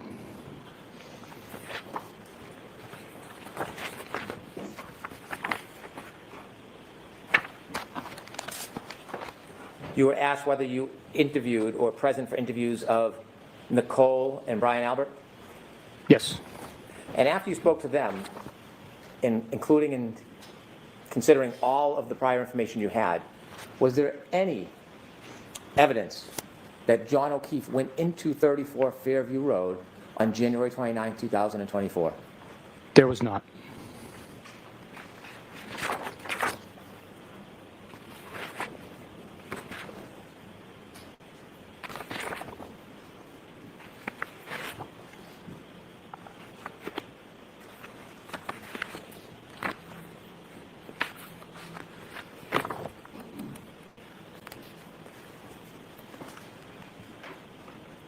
Relative to the information that could be stored in the computer systems on a Lexus, do you know which troopers, or do you know if Trooper Garino was involved in any process regarding that? Yes, I do know, and yes, he was involved in conducting that portion of the investigation. As part of the investigation, was it important or was it considered to look at John O'Keefe's phone to see if there was any specific or particular information on it that would be helpful? Yes, it would be. What were you looking for? What was the team looking for on Mr. O'Keefe's phone? Well, the all-encompassing data includes location, of the device. It includes communication, the party's identity with whom an individual could possibly be communicating. In this case, Mr. O'Keefe, his text messages, phone calls, emails, other applications like Signal and WhatsApp could have been also in use. How about voicemails? Voicemails, yes. Did you ever review or consider any of those things that you just mentioned in your investigation? Yes, I did. Speaking of interviewing witnesses, did you, along with Michael Proctor, interview Katie McLaughlin on January 30th, 2022? Yes, I did. Was this the very next day? Yes, it is. And as part of your investigation and the direction and scope of your investigation, did you consider the interview with her and what she might have told you? Yes, it And when was. you were speaking with her the very next day, is there any statements that she attributed to the defendant that you considered in the next days of your investigation? Yes, there was. Do you remember what she told you the defendant said that was part of your consideration for your future investigation? Yes, I hit him, I hit him, I hit him. Going to allow it. Remember that the statement is not being offered for the truth of the statement, but simply to show that the information was provided for the statement. Did the statement that Katie McLaughlin attributed to the defendant that very next day, January 30th, 2022, did that shape your investigation at all? It helps attribute to the investigation. Again, all the evidence, all the statements, all the digital, all the circumstantial, all of that information is coupled and then put together, capped off by the defendant's statements herself to form the case.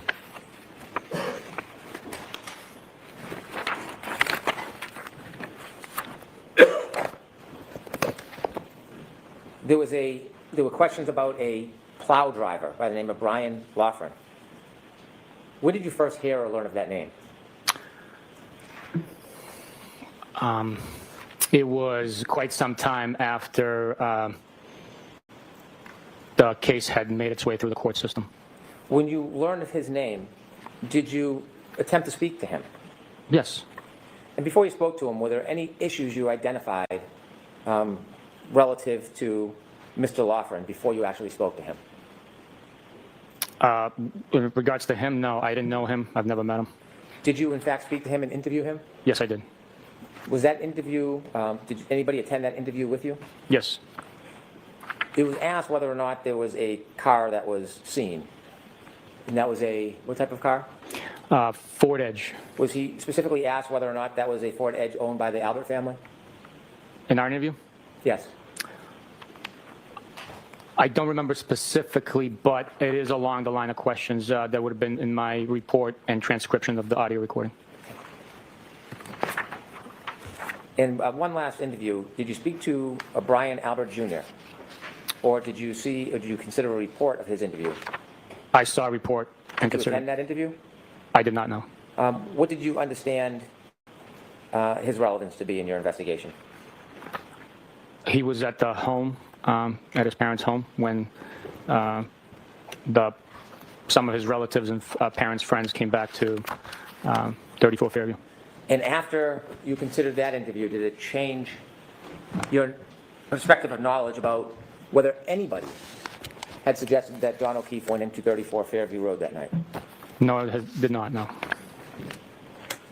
When I asked you questions earlier on in the case, days ago now, we went through a number of pieces of evidence that was found at different times at 34 Fairview Road. Do you remember those questions and going through that process? I do remember, yes.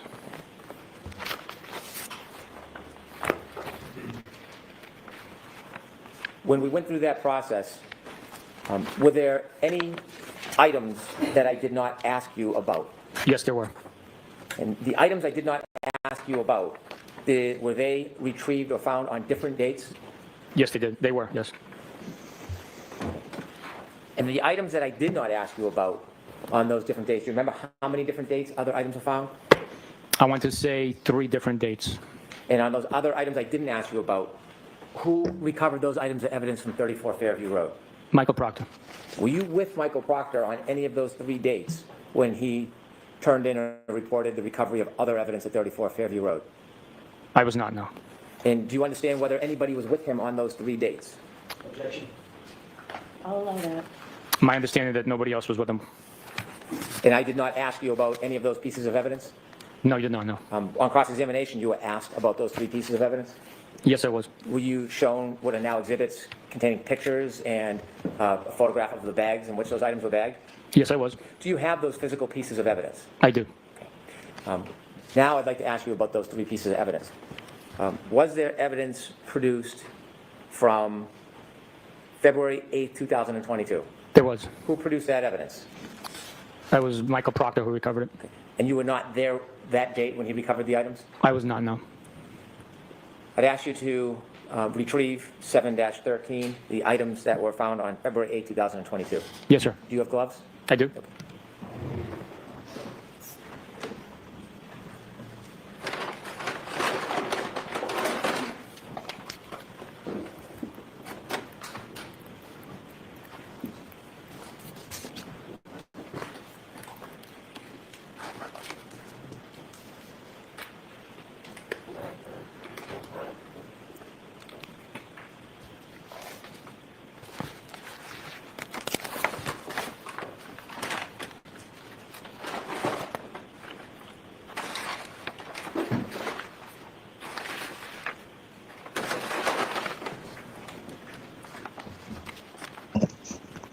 Seven dash 13.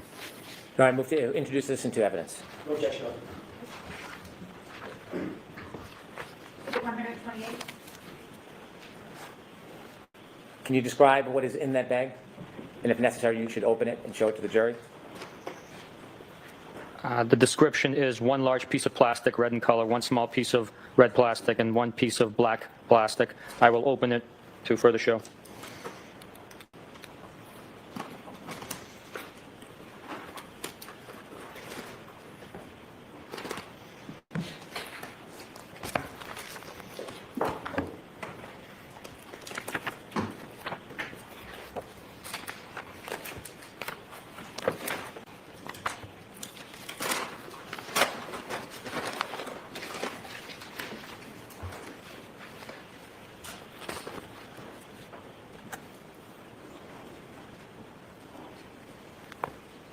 This one's labeled 22-02-184 7-13 as the bag, and this is letter labeled A as an alpha.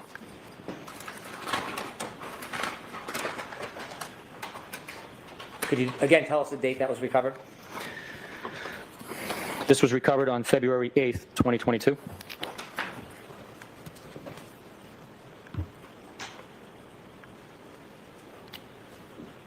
This appears to be a black piece of plastic, same identifying numbers, but this one is labeled with the letter B as in Bravo.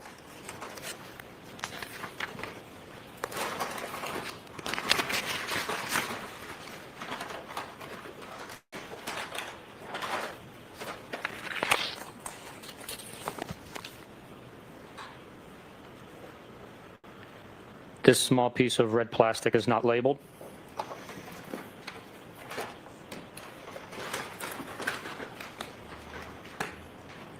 Thank you. You mentioned this was on February 8, 2022. Earlier in, are you done with that package? Yes. Earlier in your testimony, you had shared that you went back to 34 Fairview on February 10, 2022. Yes, I did. And on that date, you recovered pieces of taillight. Yes, I did. At that point, on February 10th, 2 days after that February 8th production, was there still any snow on the ground at 34 Fairview? Yes, there was still snow on the ground. Obviously not in the amount that was there the first day. The second production from Mr. Proctor, do you know what date that was?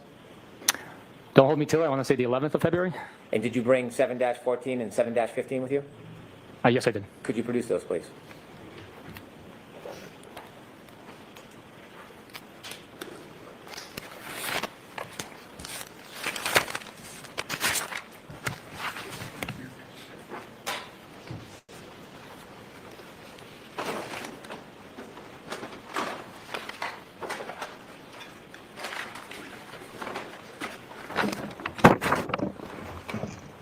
Let's take one at a time, please. 7:14 and 7:15. Let's start with 7-14. I'd like to move that into evidence, please. No objection. Exhibit 127.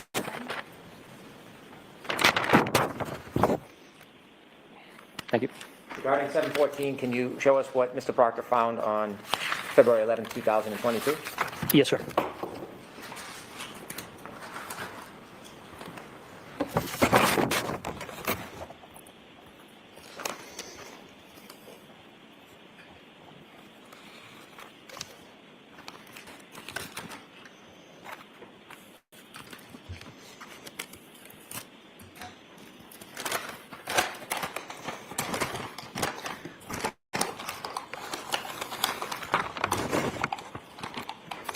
There appears to be a variety of wax, like stamp bags, as well as plastic containers. And this is consistent with having glass in it, as it was earlier. Does the packaging, it seems different than the other bags. Is there any reason you know of that the packaging is different? It appears that these are small fragments of glass, so for safety reasons, it appears that they were placed into a hard containers to prevent injury or maybe possibly losing it. Could you just hold up a few examples for the jury to see? Yes. This one here is labeled 714, and then A. This here is B. This here is C. And then there's fragments in here. You don't need to take them out, just describe them generally. Small pieces of what appears to be glass inside the wax paper. If you can rebag all that, we'll move to the next item. Yes, sir.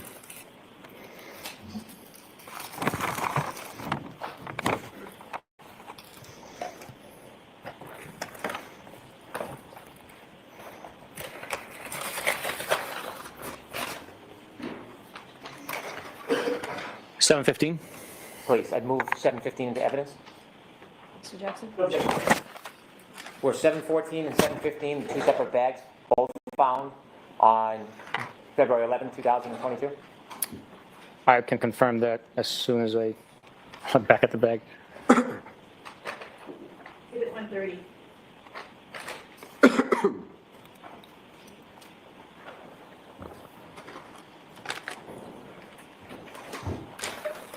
Yes, February 11th. If you could open that and show the jury. Yes, sir.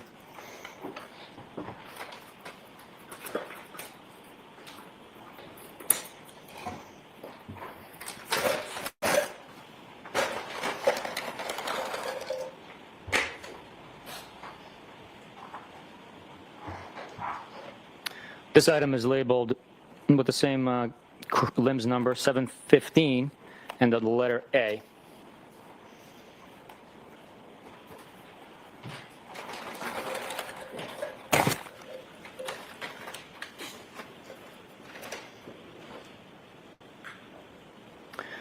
This is two pieces of clear plastic that are taped together. The longer one here on the left is labeled H, and the one on the right is labeled F, if my eyes are not failing me.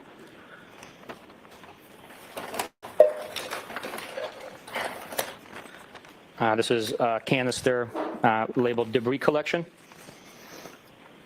with the same numerical identifiers.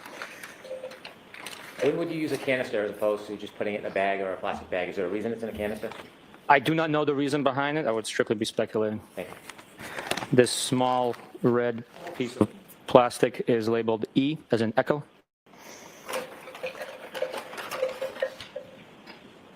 There are more small pieces of that, similar to that size that I just showed, but Very well. You can rebag that.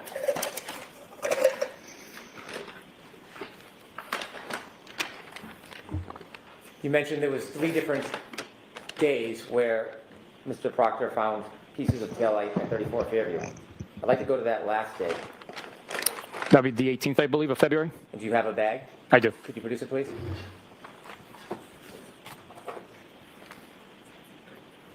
It's 7-16. Yes, it is. Do you have it? I do. I'd like to move that into evidence, please. No objection, Your Honor.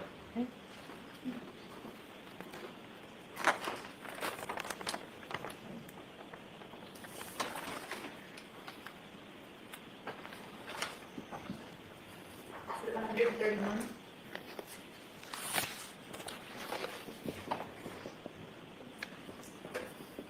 Thank you.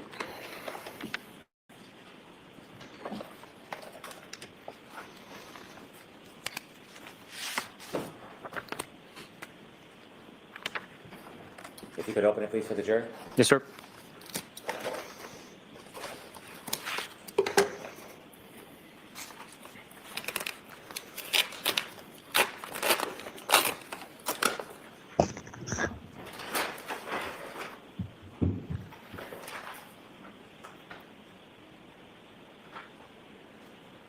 This one's labeled B.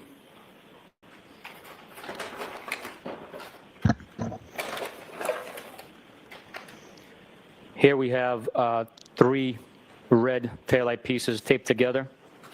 Appears to be mechanically fitting, labeled A, C, and D.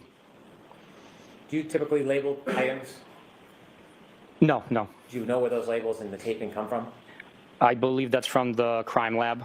They label, identify each item according to their protocols to help them facilitate their portion of the investigation.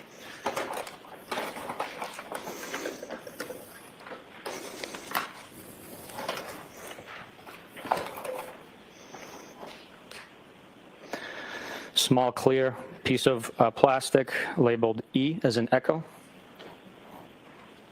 Small piece of clear plastic labeled G as in golf.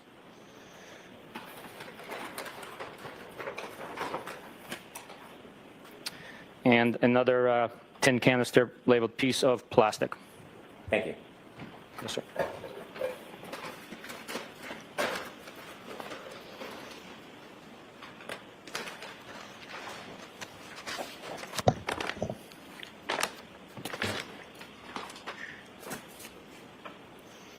You earlier mentioned that the tow truck brought the defendant's Lexus to the Canton Sallyport.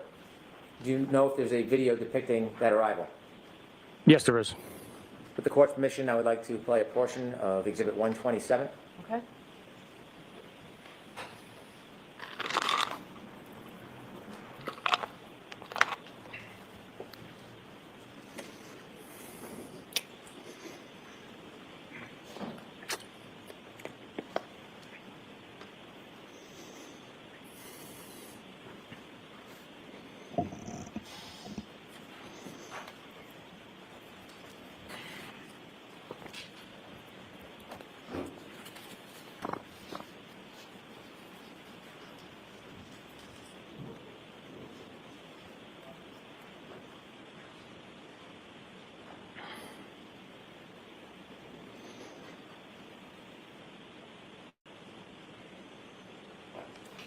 Have you seen that video before? Yes, I have. What does it depict? It depicts a tow truck from Diamond Towing arriving at Canton Police Department, followed by my personal pickup truck that we're following the vehicle in. That video, that's before the video of being in the Sallyport? Yes, it is. When you were considering the physical pieces of evidence as part of your investigation, were you considering the weather conditions that night? Yes. When you were evaluating pieces of physical evidence that were found at 34 Fairview, were you making any assessment about their location or depth or closeness to the ground when you were evaluating them? Yes. And why were you considering the closeness of items to the ground? Well, common sense will dictate that if a item is found on the grass and there's snow covering it, that it would have to have been placed prior to the snow accumulating. If an item is shoved into the snow, it will be exposed as the snow melts prior to it reaching the ground level. I'm going to ask you to, with the court's assistant, retrieve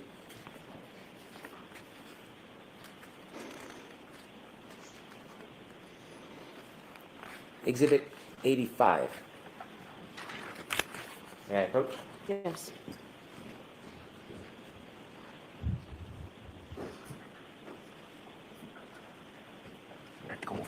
You don't have it, I'm sorry. I can just write across it. My apologies. No, that's okay. Sure. I'll bring it.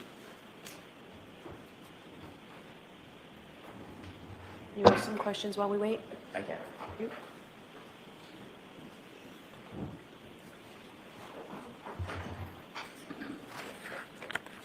When you retrieved pieces of taillight on February 3rd, did you consider their location, not only where on the lawn they were, but about the depth of where they were found? Yes, I did. And based on the items that you found on February 3rd, how close to the ground were they? They were on the ground, or in the instance with the hat, it was frozen almost in a solid piece to the grass blades, to the ground. And was that significant to you, how the hat was found? Yes, it was.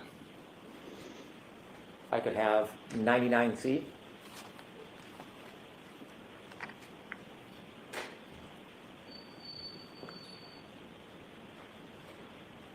And could we now have 99D?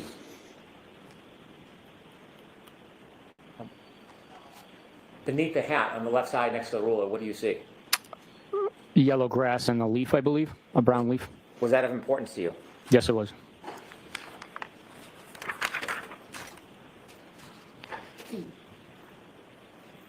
I may approach, Your Honor. Yes.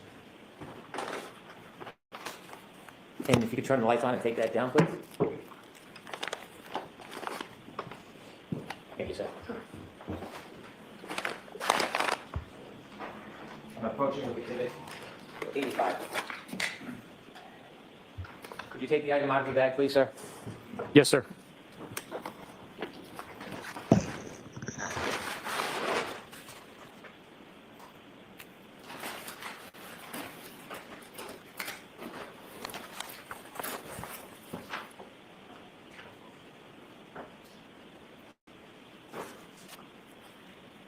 Can you look at the back of the pants, please?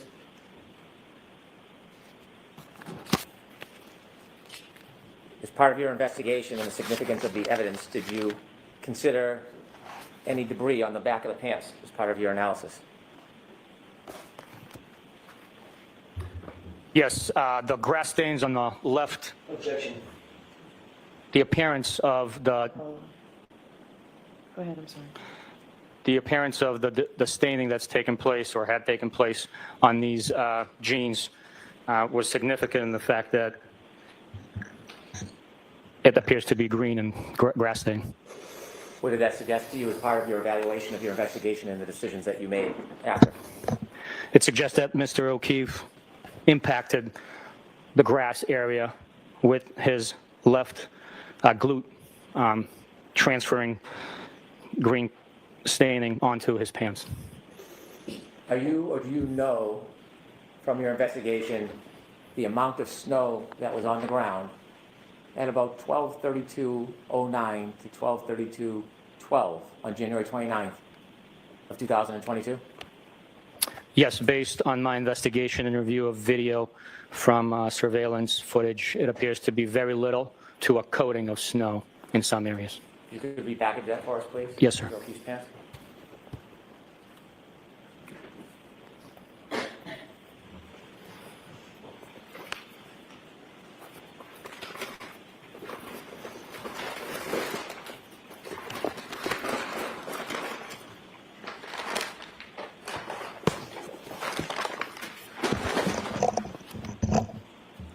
I have just a few final questions for you, Trooper Buchanan. Yes, sir. You were asked questions about interviewing Brian Higgins, Yes. and you shared with us that he provided you a number of text messages between him and the defendant. Yes. You began to explain that you vet information during your investigation. Yes, we do. What did you tell him you were going to do with the messages he was giving you? I explained to Mr. Higgins that we have in our custody and will eventually get into both the defendant's phone and Mr. O'Keefe's phone, so that protect his integrity as a law enforcement official. I told him that the information he was providing better be true and accurate, or else he would suffer the consequences of the ulterior. Did you in fact vet what he gave you? Yes. And before you vetted it, did he make any changes, additions, or subtractions from that information? No, he did not.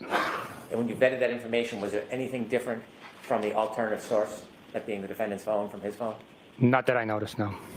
You know, that exhibit or that document has been marked for identification. I'd like to introduce it as an exhibit. The identification number is that?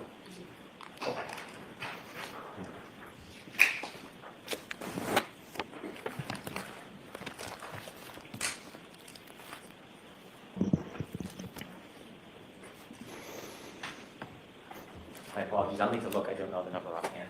I think the clerks might have it. It's marked for identification. Yeah, it's actually marked. It was EE, now it's, Oh, it was introduced? it was. I didn't realize that this has been introduced as Exhibit 115.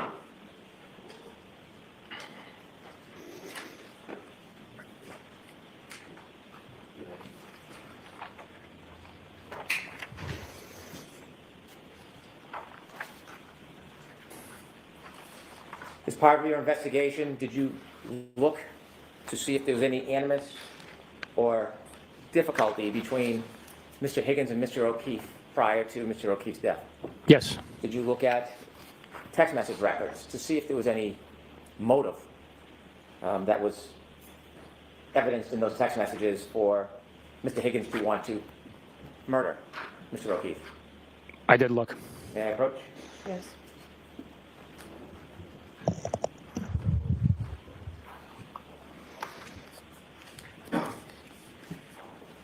I handed you a document. Do you recognize that package of materials? Yes, I do. And what is it? It's the extraction printed out from Brian Higgins' phone, dated 2/3, meaning February 3rd, 2022, and it is a conversation between the defendant and Mr. Higgins. Does it extend a number of different dates? Yes, it does. Did you look through those conversations or text messages to identify whether there was any animus or motive? Yes, I did. I move to introduce those documents as the next exhibit. No objection, Your Honor. Did you find any? Hold on. Exhibit 132. Thank you. Trooper Buchanan, did you find any evidence in the conversation? Hold on, I'm sorry. Proceed.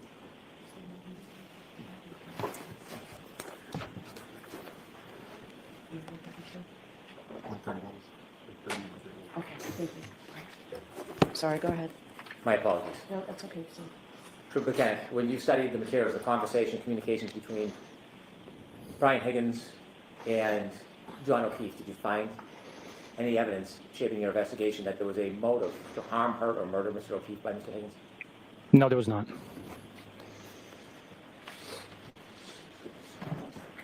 I have no further questions at this time. okay, Thank you, Your Honor. If I may. sure.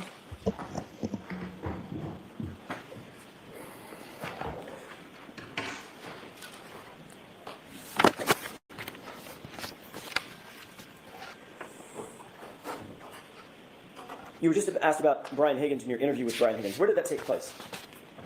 In Sharon at an attorney's office. At his lawyer's house, correct? I'm not sure if he resides there, but it was an office. With his lawyer present, correct? Yes. Did you find that unusual? Objection. Sustained. He wasn't under arrest, correct? No. You hadn't read him his rights. No need to know. No need to, because it wasn't in custody, right? Correct. He was just a witness in a case that you're investigating. That's correct. But he asked that you interview him in his lawyer's presence, correct? Yes. You were asked about any evidence of Brian Higgins having a motive to murder John O'Keefe just a few minutes ago by Mr. Brennan, right? Yes. And you said, no, I didn't find a motive that Brian Higgins would want to murder John O'Keefe. Is that right? That's right. What about a motive to confront him about a girl he was interested in? Did you see that? I believe the text messages speak for themselves. Everybody heard me read them out loud. Yep, So- the text messages do, but I'm asking you. You were just asked about your opinion, whether or not there was a motive that you found for Brian Higgins to want to murder John O'Keefe. I'm asking you a different question. Did you, in your mind, in your opinion, after having read those texts, find a motive for Brian Higgins to perhaps want to confront John O'Keefe because of jealousy? If you're asking for my opinion is that he would need to confront Mr. O'Keefe. Mr. O'Keefe was not the one pursuing Mr. Higgins. It was your client that was pursuing Mr. Higgins. Okay, so, well, text messages, like you said, speak for themselves. You'll agree that show that there was a mutual interest, right? It just wasn't one-sided. At times there was flattering text messages from both sides, but your client reached out to him first. Right. I mean, somebody's got to reach out, right? Everybody's got to reach out to somebody. First, someone's got to do it first, right? Well, it depends. Doesn't mean that there's not mutual affection for one another. Is that right? Or at least perceived mutual affection. I don't understand the question. Did you see in those text messages, in your mind, a motive that might lead to jealousy on the part of Brian Higgins? No, I think Brian Higgins was pretty clear in his request for explanation of what the defendant wanted out of this, and stated that he's friends with Mr. O'Keefe. So he wanted clarity from the defendant about what was going on. Actually, sorry, go ahead. I didn't read it to be that he was jealous, as I sit here thinking back on the content. What about after drinking Jameson and ginger all night long and sending a text that said, well? Objection. Don't allow that. Might that change things? I don't know what Mr. Higgins' state of mind was. Well, could mean many different things. They could have had a face-to-face interaction, a look. We'd be strictly speculating what was intended by that, or what was the intent of communication by that text message. After weeks of communicating with Ms. Reed in a romantic manner, and then seeing her walk in the door with John O'Keefe and sending the text message, well, after having been intoxicated, you see that detective as an investigator, as a reasonable, objective investigator, as a possible scenario for Brian Higgins to be jealous about John O'Keefe. There's a possibility there, but I didn't see it. Did you explore that possibility when you got all these text messages? We did not follow up on that aspect based on the totality of the entire investigation. Did you pull the tape at the waterfall and review the tape as we did here in court? That happened, yes. Okay. Did you see on the tape a time just before Brian Higgins left the location where he was confronted by Chris Albert? Objection. Change the wording. Sure. Did you see a circumstance, did you see a situation on that tape where Brian Higgins is standing and Chris Albert physically puts his hand on Brian Higgins' arm, on his left arm? I don't have a specific memory of that. Do you remember a circumstance on that tape where Brian Higgins pulled his arm away and looked past Chris Albert over toward the bar, which is where John O'Keefe was standing? Did you see that? I do remember you pointing that out, but we couldn't tell him who exactly he was looking at based on the video. Did you see a circumstance in which Brian Higgins then put his hand on his forehead, began rubbing his forehead like this? I don't have a memory of that. Did you see a circumstance in which he then motioned over toward that side of the bar with his left hand? That I remember, yes. Did that seem realistic to you? Let me ask it a different way. Did that seem to you as a reasonable interpretation? Hey, come on outside. Or come here. Very reasonable, since they've been invited to 34 Fairview. Did it look, in your opinion, that was just a, hey, let's go together? Or did it look more to you like, hey, come outside? Or let's step outside? The totality of the investigation, the fact that when they stepped outside, there was no confrontation, and they were invited to the address. Again, totality of the investigation suggests otherwise. Let's talk about that totality of the investigation. You're aware that Brian Higgins left first. He was the first to arrive at 34 Fairview, even before Brian Albert. I am, yes. And you're also aware that John O'Keefe and Karen Reed were among the last to arrive. So they didn't step outside together, right? They didn't step outside, but once he was invited, according to your narrative, wouldn't they have a discussion outside where he was invited to come out? So, Mr. Jackson, I just want to ask you, how much longer do you think? Not long. I can finish this up if you give me probably 10 minutes. All right, jurors are saying yes. Is it okay with all the jurors? We usually break at 4. I don't want to overstep. I'm happy to stop now, but I think I can get finished. I'd like to finish with this witness and not have to bring it back again tomorrow. Thank you. Thank you, Your Honor. I appreciate the accommodation.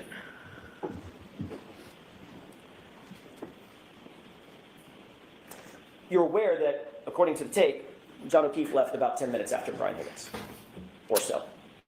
I'll take your word for it. Okay. You would agree, as a homicide investigator, not every death starts off as an intended murder, correct? I will agree to that. Sometimes a fight could go wrong, and you intend to fight and duke it out. Something goes wrong, something goes south, someone dies, right? Objection. That's something that you know, it's beyond this scope, so we'll go on.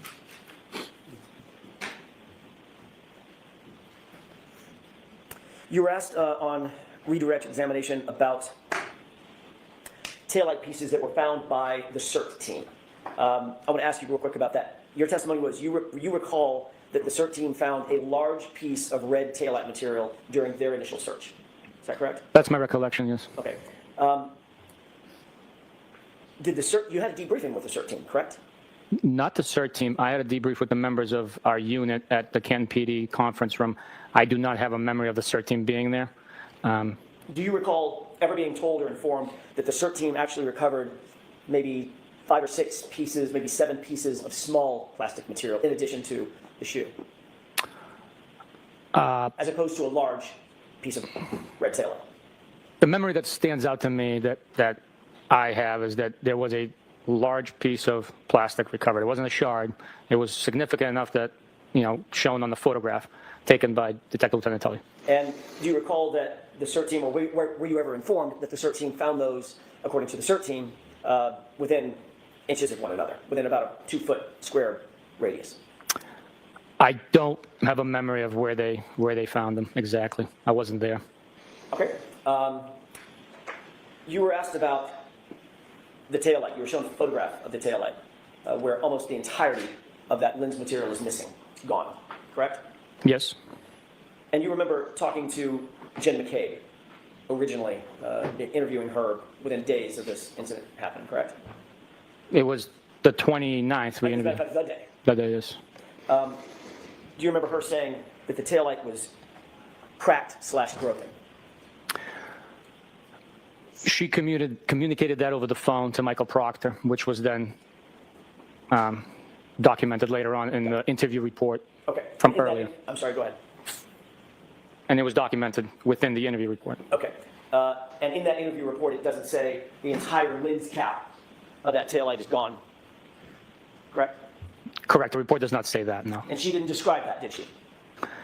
I don't know what she described to Michael Proctor over the phone. You pulled out a pair of jeans belonging to Mr. O'Keefe just a second ago. Yes. And you noted that on his, what would be his left rear pocket, there was a stain. Yes. You said that was an apparent grass stain, and it was green. Based on my observation here holding them, that's what it appeared, yes. Maybe dirt, maybe other substances. That was my question. Did you seek to analyze what that discoloration was from? Or have caused that to be analyzed by the crime lab or anybody else? The genes were processed. I don't know what their protocol is to analyze it. They process those genes. There's pieces missing from cuttings and stuff like that. Understood. So as you sit here, you have no evidence at all that those are grass stains, correct? Strictly my experience of knowing grass stains and observing it. Could be dirt, Could be. could be oil or grease.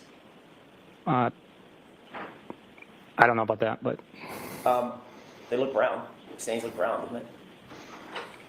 there's different parts of the stain. Some has brown, some has green, different parts of it. Could you get, in your experience, stains on the back of pants from being dragged?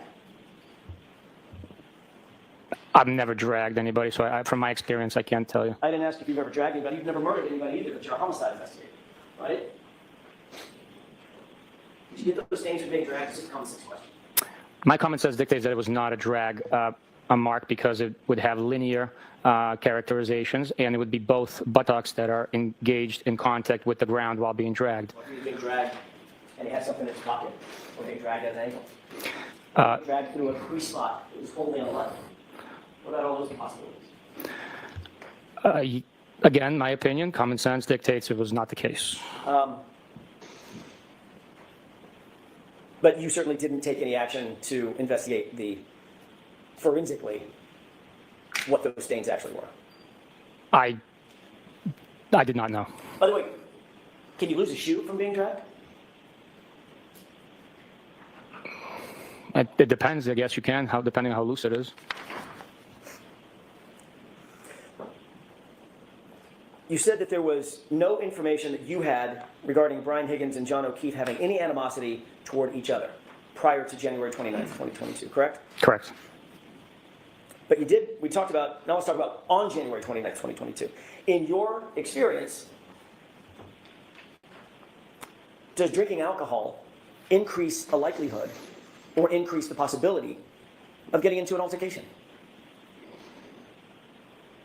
I would say, in my experience, in my opinion, the alcohol could become a social lubricant and exacerbate emotions. But to speak in a definitive form here, I can't. You've heard of beer muscles. That's a common phrase, right? Never heard that before, no. Beer guts. You ever heard that one? I've heard of beer gut, but not beer guts. Having the guts to walk up to someone you might not otherwise walk up to in a bar because you've had too much to drink. Is that what beer muscles could mean? I would say maybe liquid courage, Even better. What does liquid courage mean? giving you courage that truly shouldn't be there. That you might not otherwise have if you weren't drinking. Yeah, yes. Can we wrap this up, Mr. Jackson? I'm trying, Judge. I won't be much longer. You had evidence that Brian Higgins had been drinking most of the afternoon and evening or most of the night, that evening and night, at the time that John O'Keefe and Karen Reed walked into the waterfall, correct? I had information that Brian Higgins had returned from a police officer's funeral and then went to Waterfall after he changed clothes and took a shower. Went to the hillside before he went to the waterfall and started drinking there, correct? I don't have an independent memory of that, no. But you did, at the time, you didn't pull the tape at the time, you didn't pull the tape at CPD that we saw with Brian Higgins on the phone at 1:30 in the morning, correct? You didn't have that information. I'm sorry, can you give me a reference when Sure. at the time? At the beginning of your investigation, January 29th and probably the next, let's call it a couple months. Mm-hmm. You did not have that information, correct? No, we did not. And you didn't seek that information from CPD at that time, No, I had no information that he went there. okay? And you didn't extract his phone, correct? That's correct. And finally, you indicated that you were asked on redirect examination, did you have any evidence that John actually went into the home? Did you ever interview Trooper Garino during the course of your investigation, anytime? Interview him? Talk to him No. about his extraction of John O'Keefe's phone and any of the data that came off of his phone. No. You did not realize that Trooper Garino had information that John O'Keefe took 36 steps covering a distance of some 84 feet that would have placed Mr. O'Keefe inside the residence at 12:32:16. Objection. Did you have any information from Trooper Garino about steps that were logged on Mr. O'Keefe's phone? No, I did not. Is that it, Mr. Jackson? You said finally, that's what I'm wondering. May I have just a moment? Yes. I'm trying to wrap this up. I only have a couple more things, but I may be able to finish it with one question. As you sit here now, are you aware of whether or not there's evidence that John O'Keefe, the phone describes John O'Keefe's phone taking 36 steps, covering a distance of about 84 feet at 12:32 and 16 seconds on the morning of January 29th, 2022? Objection. Can you answer that? Are you aware of that? I am not, Your Honor. Okay, the answer is, The answer was, No, I'm not aware of that. all right. all right. Friends, I appreciate you staying late, so should we do not have to return. Thank you, Your Honor. So, Thank you. folks, those same cautions, please do not discuss this case with anyone. Don't do any independent research or investigation into this case. If you happen to see, hear, or read anything about this case, please disregard it and let us know, and be careful with your social media use. We'll see you tomorrow morning. The rest of the jury. So it's happening.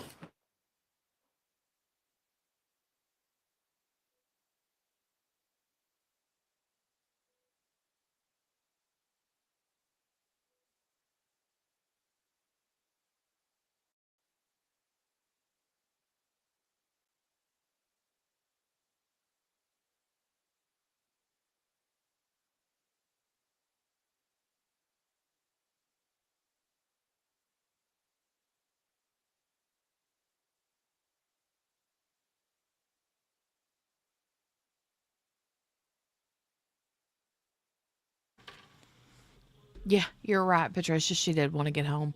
She's like, let me out of here. And thank goodness, Buchanan does not have to be back tomorrow.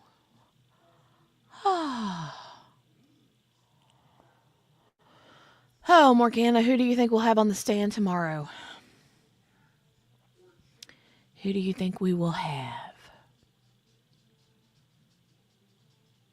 I'm curious. I'm wondering. 3 days. Ugh, good grief. Of him on the stand was a lot. Would you have rather had, well, let's do one would you rather question.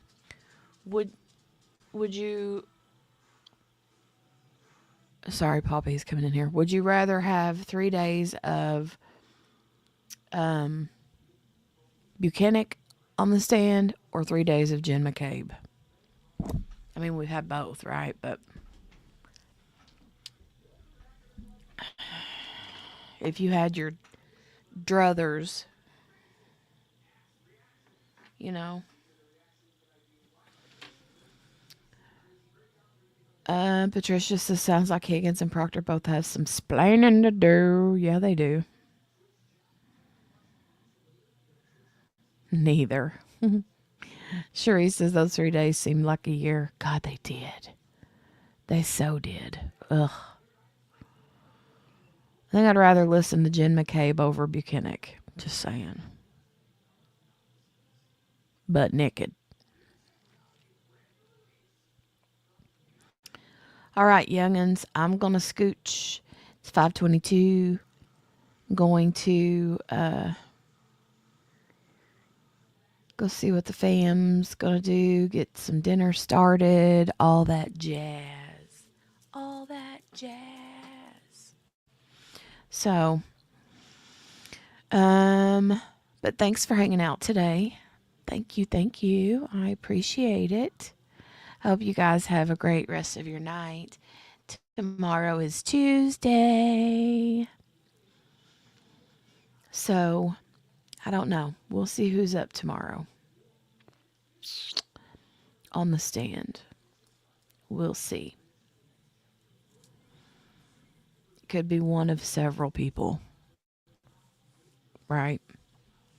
One of many. Hold on just a second.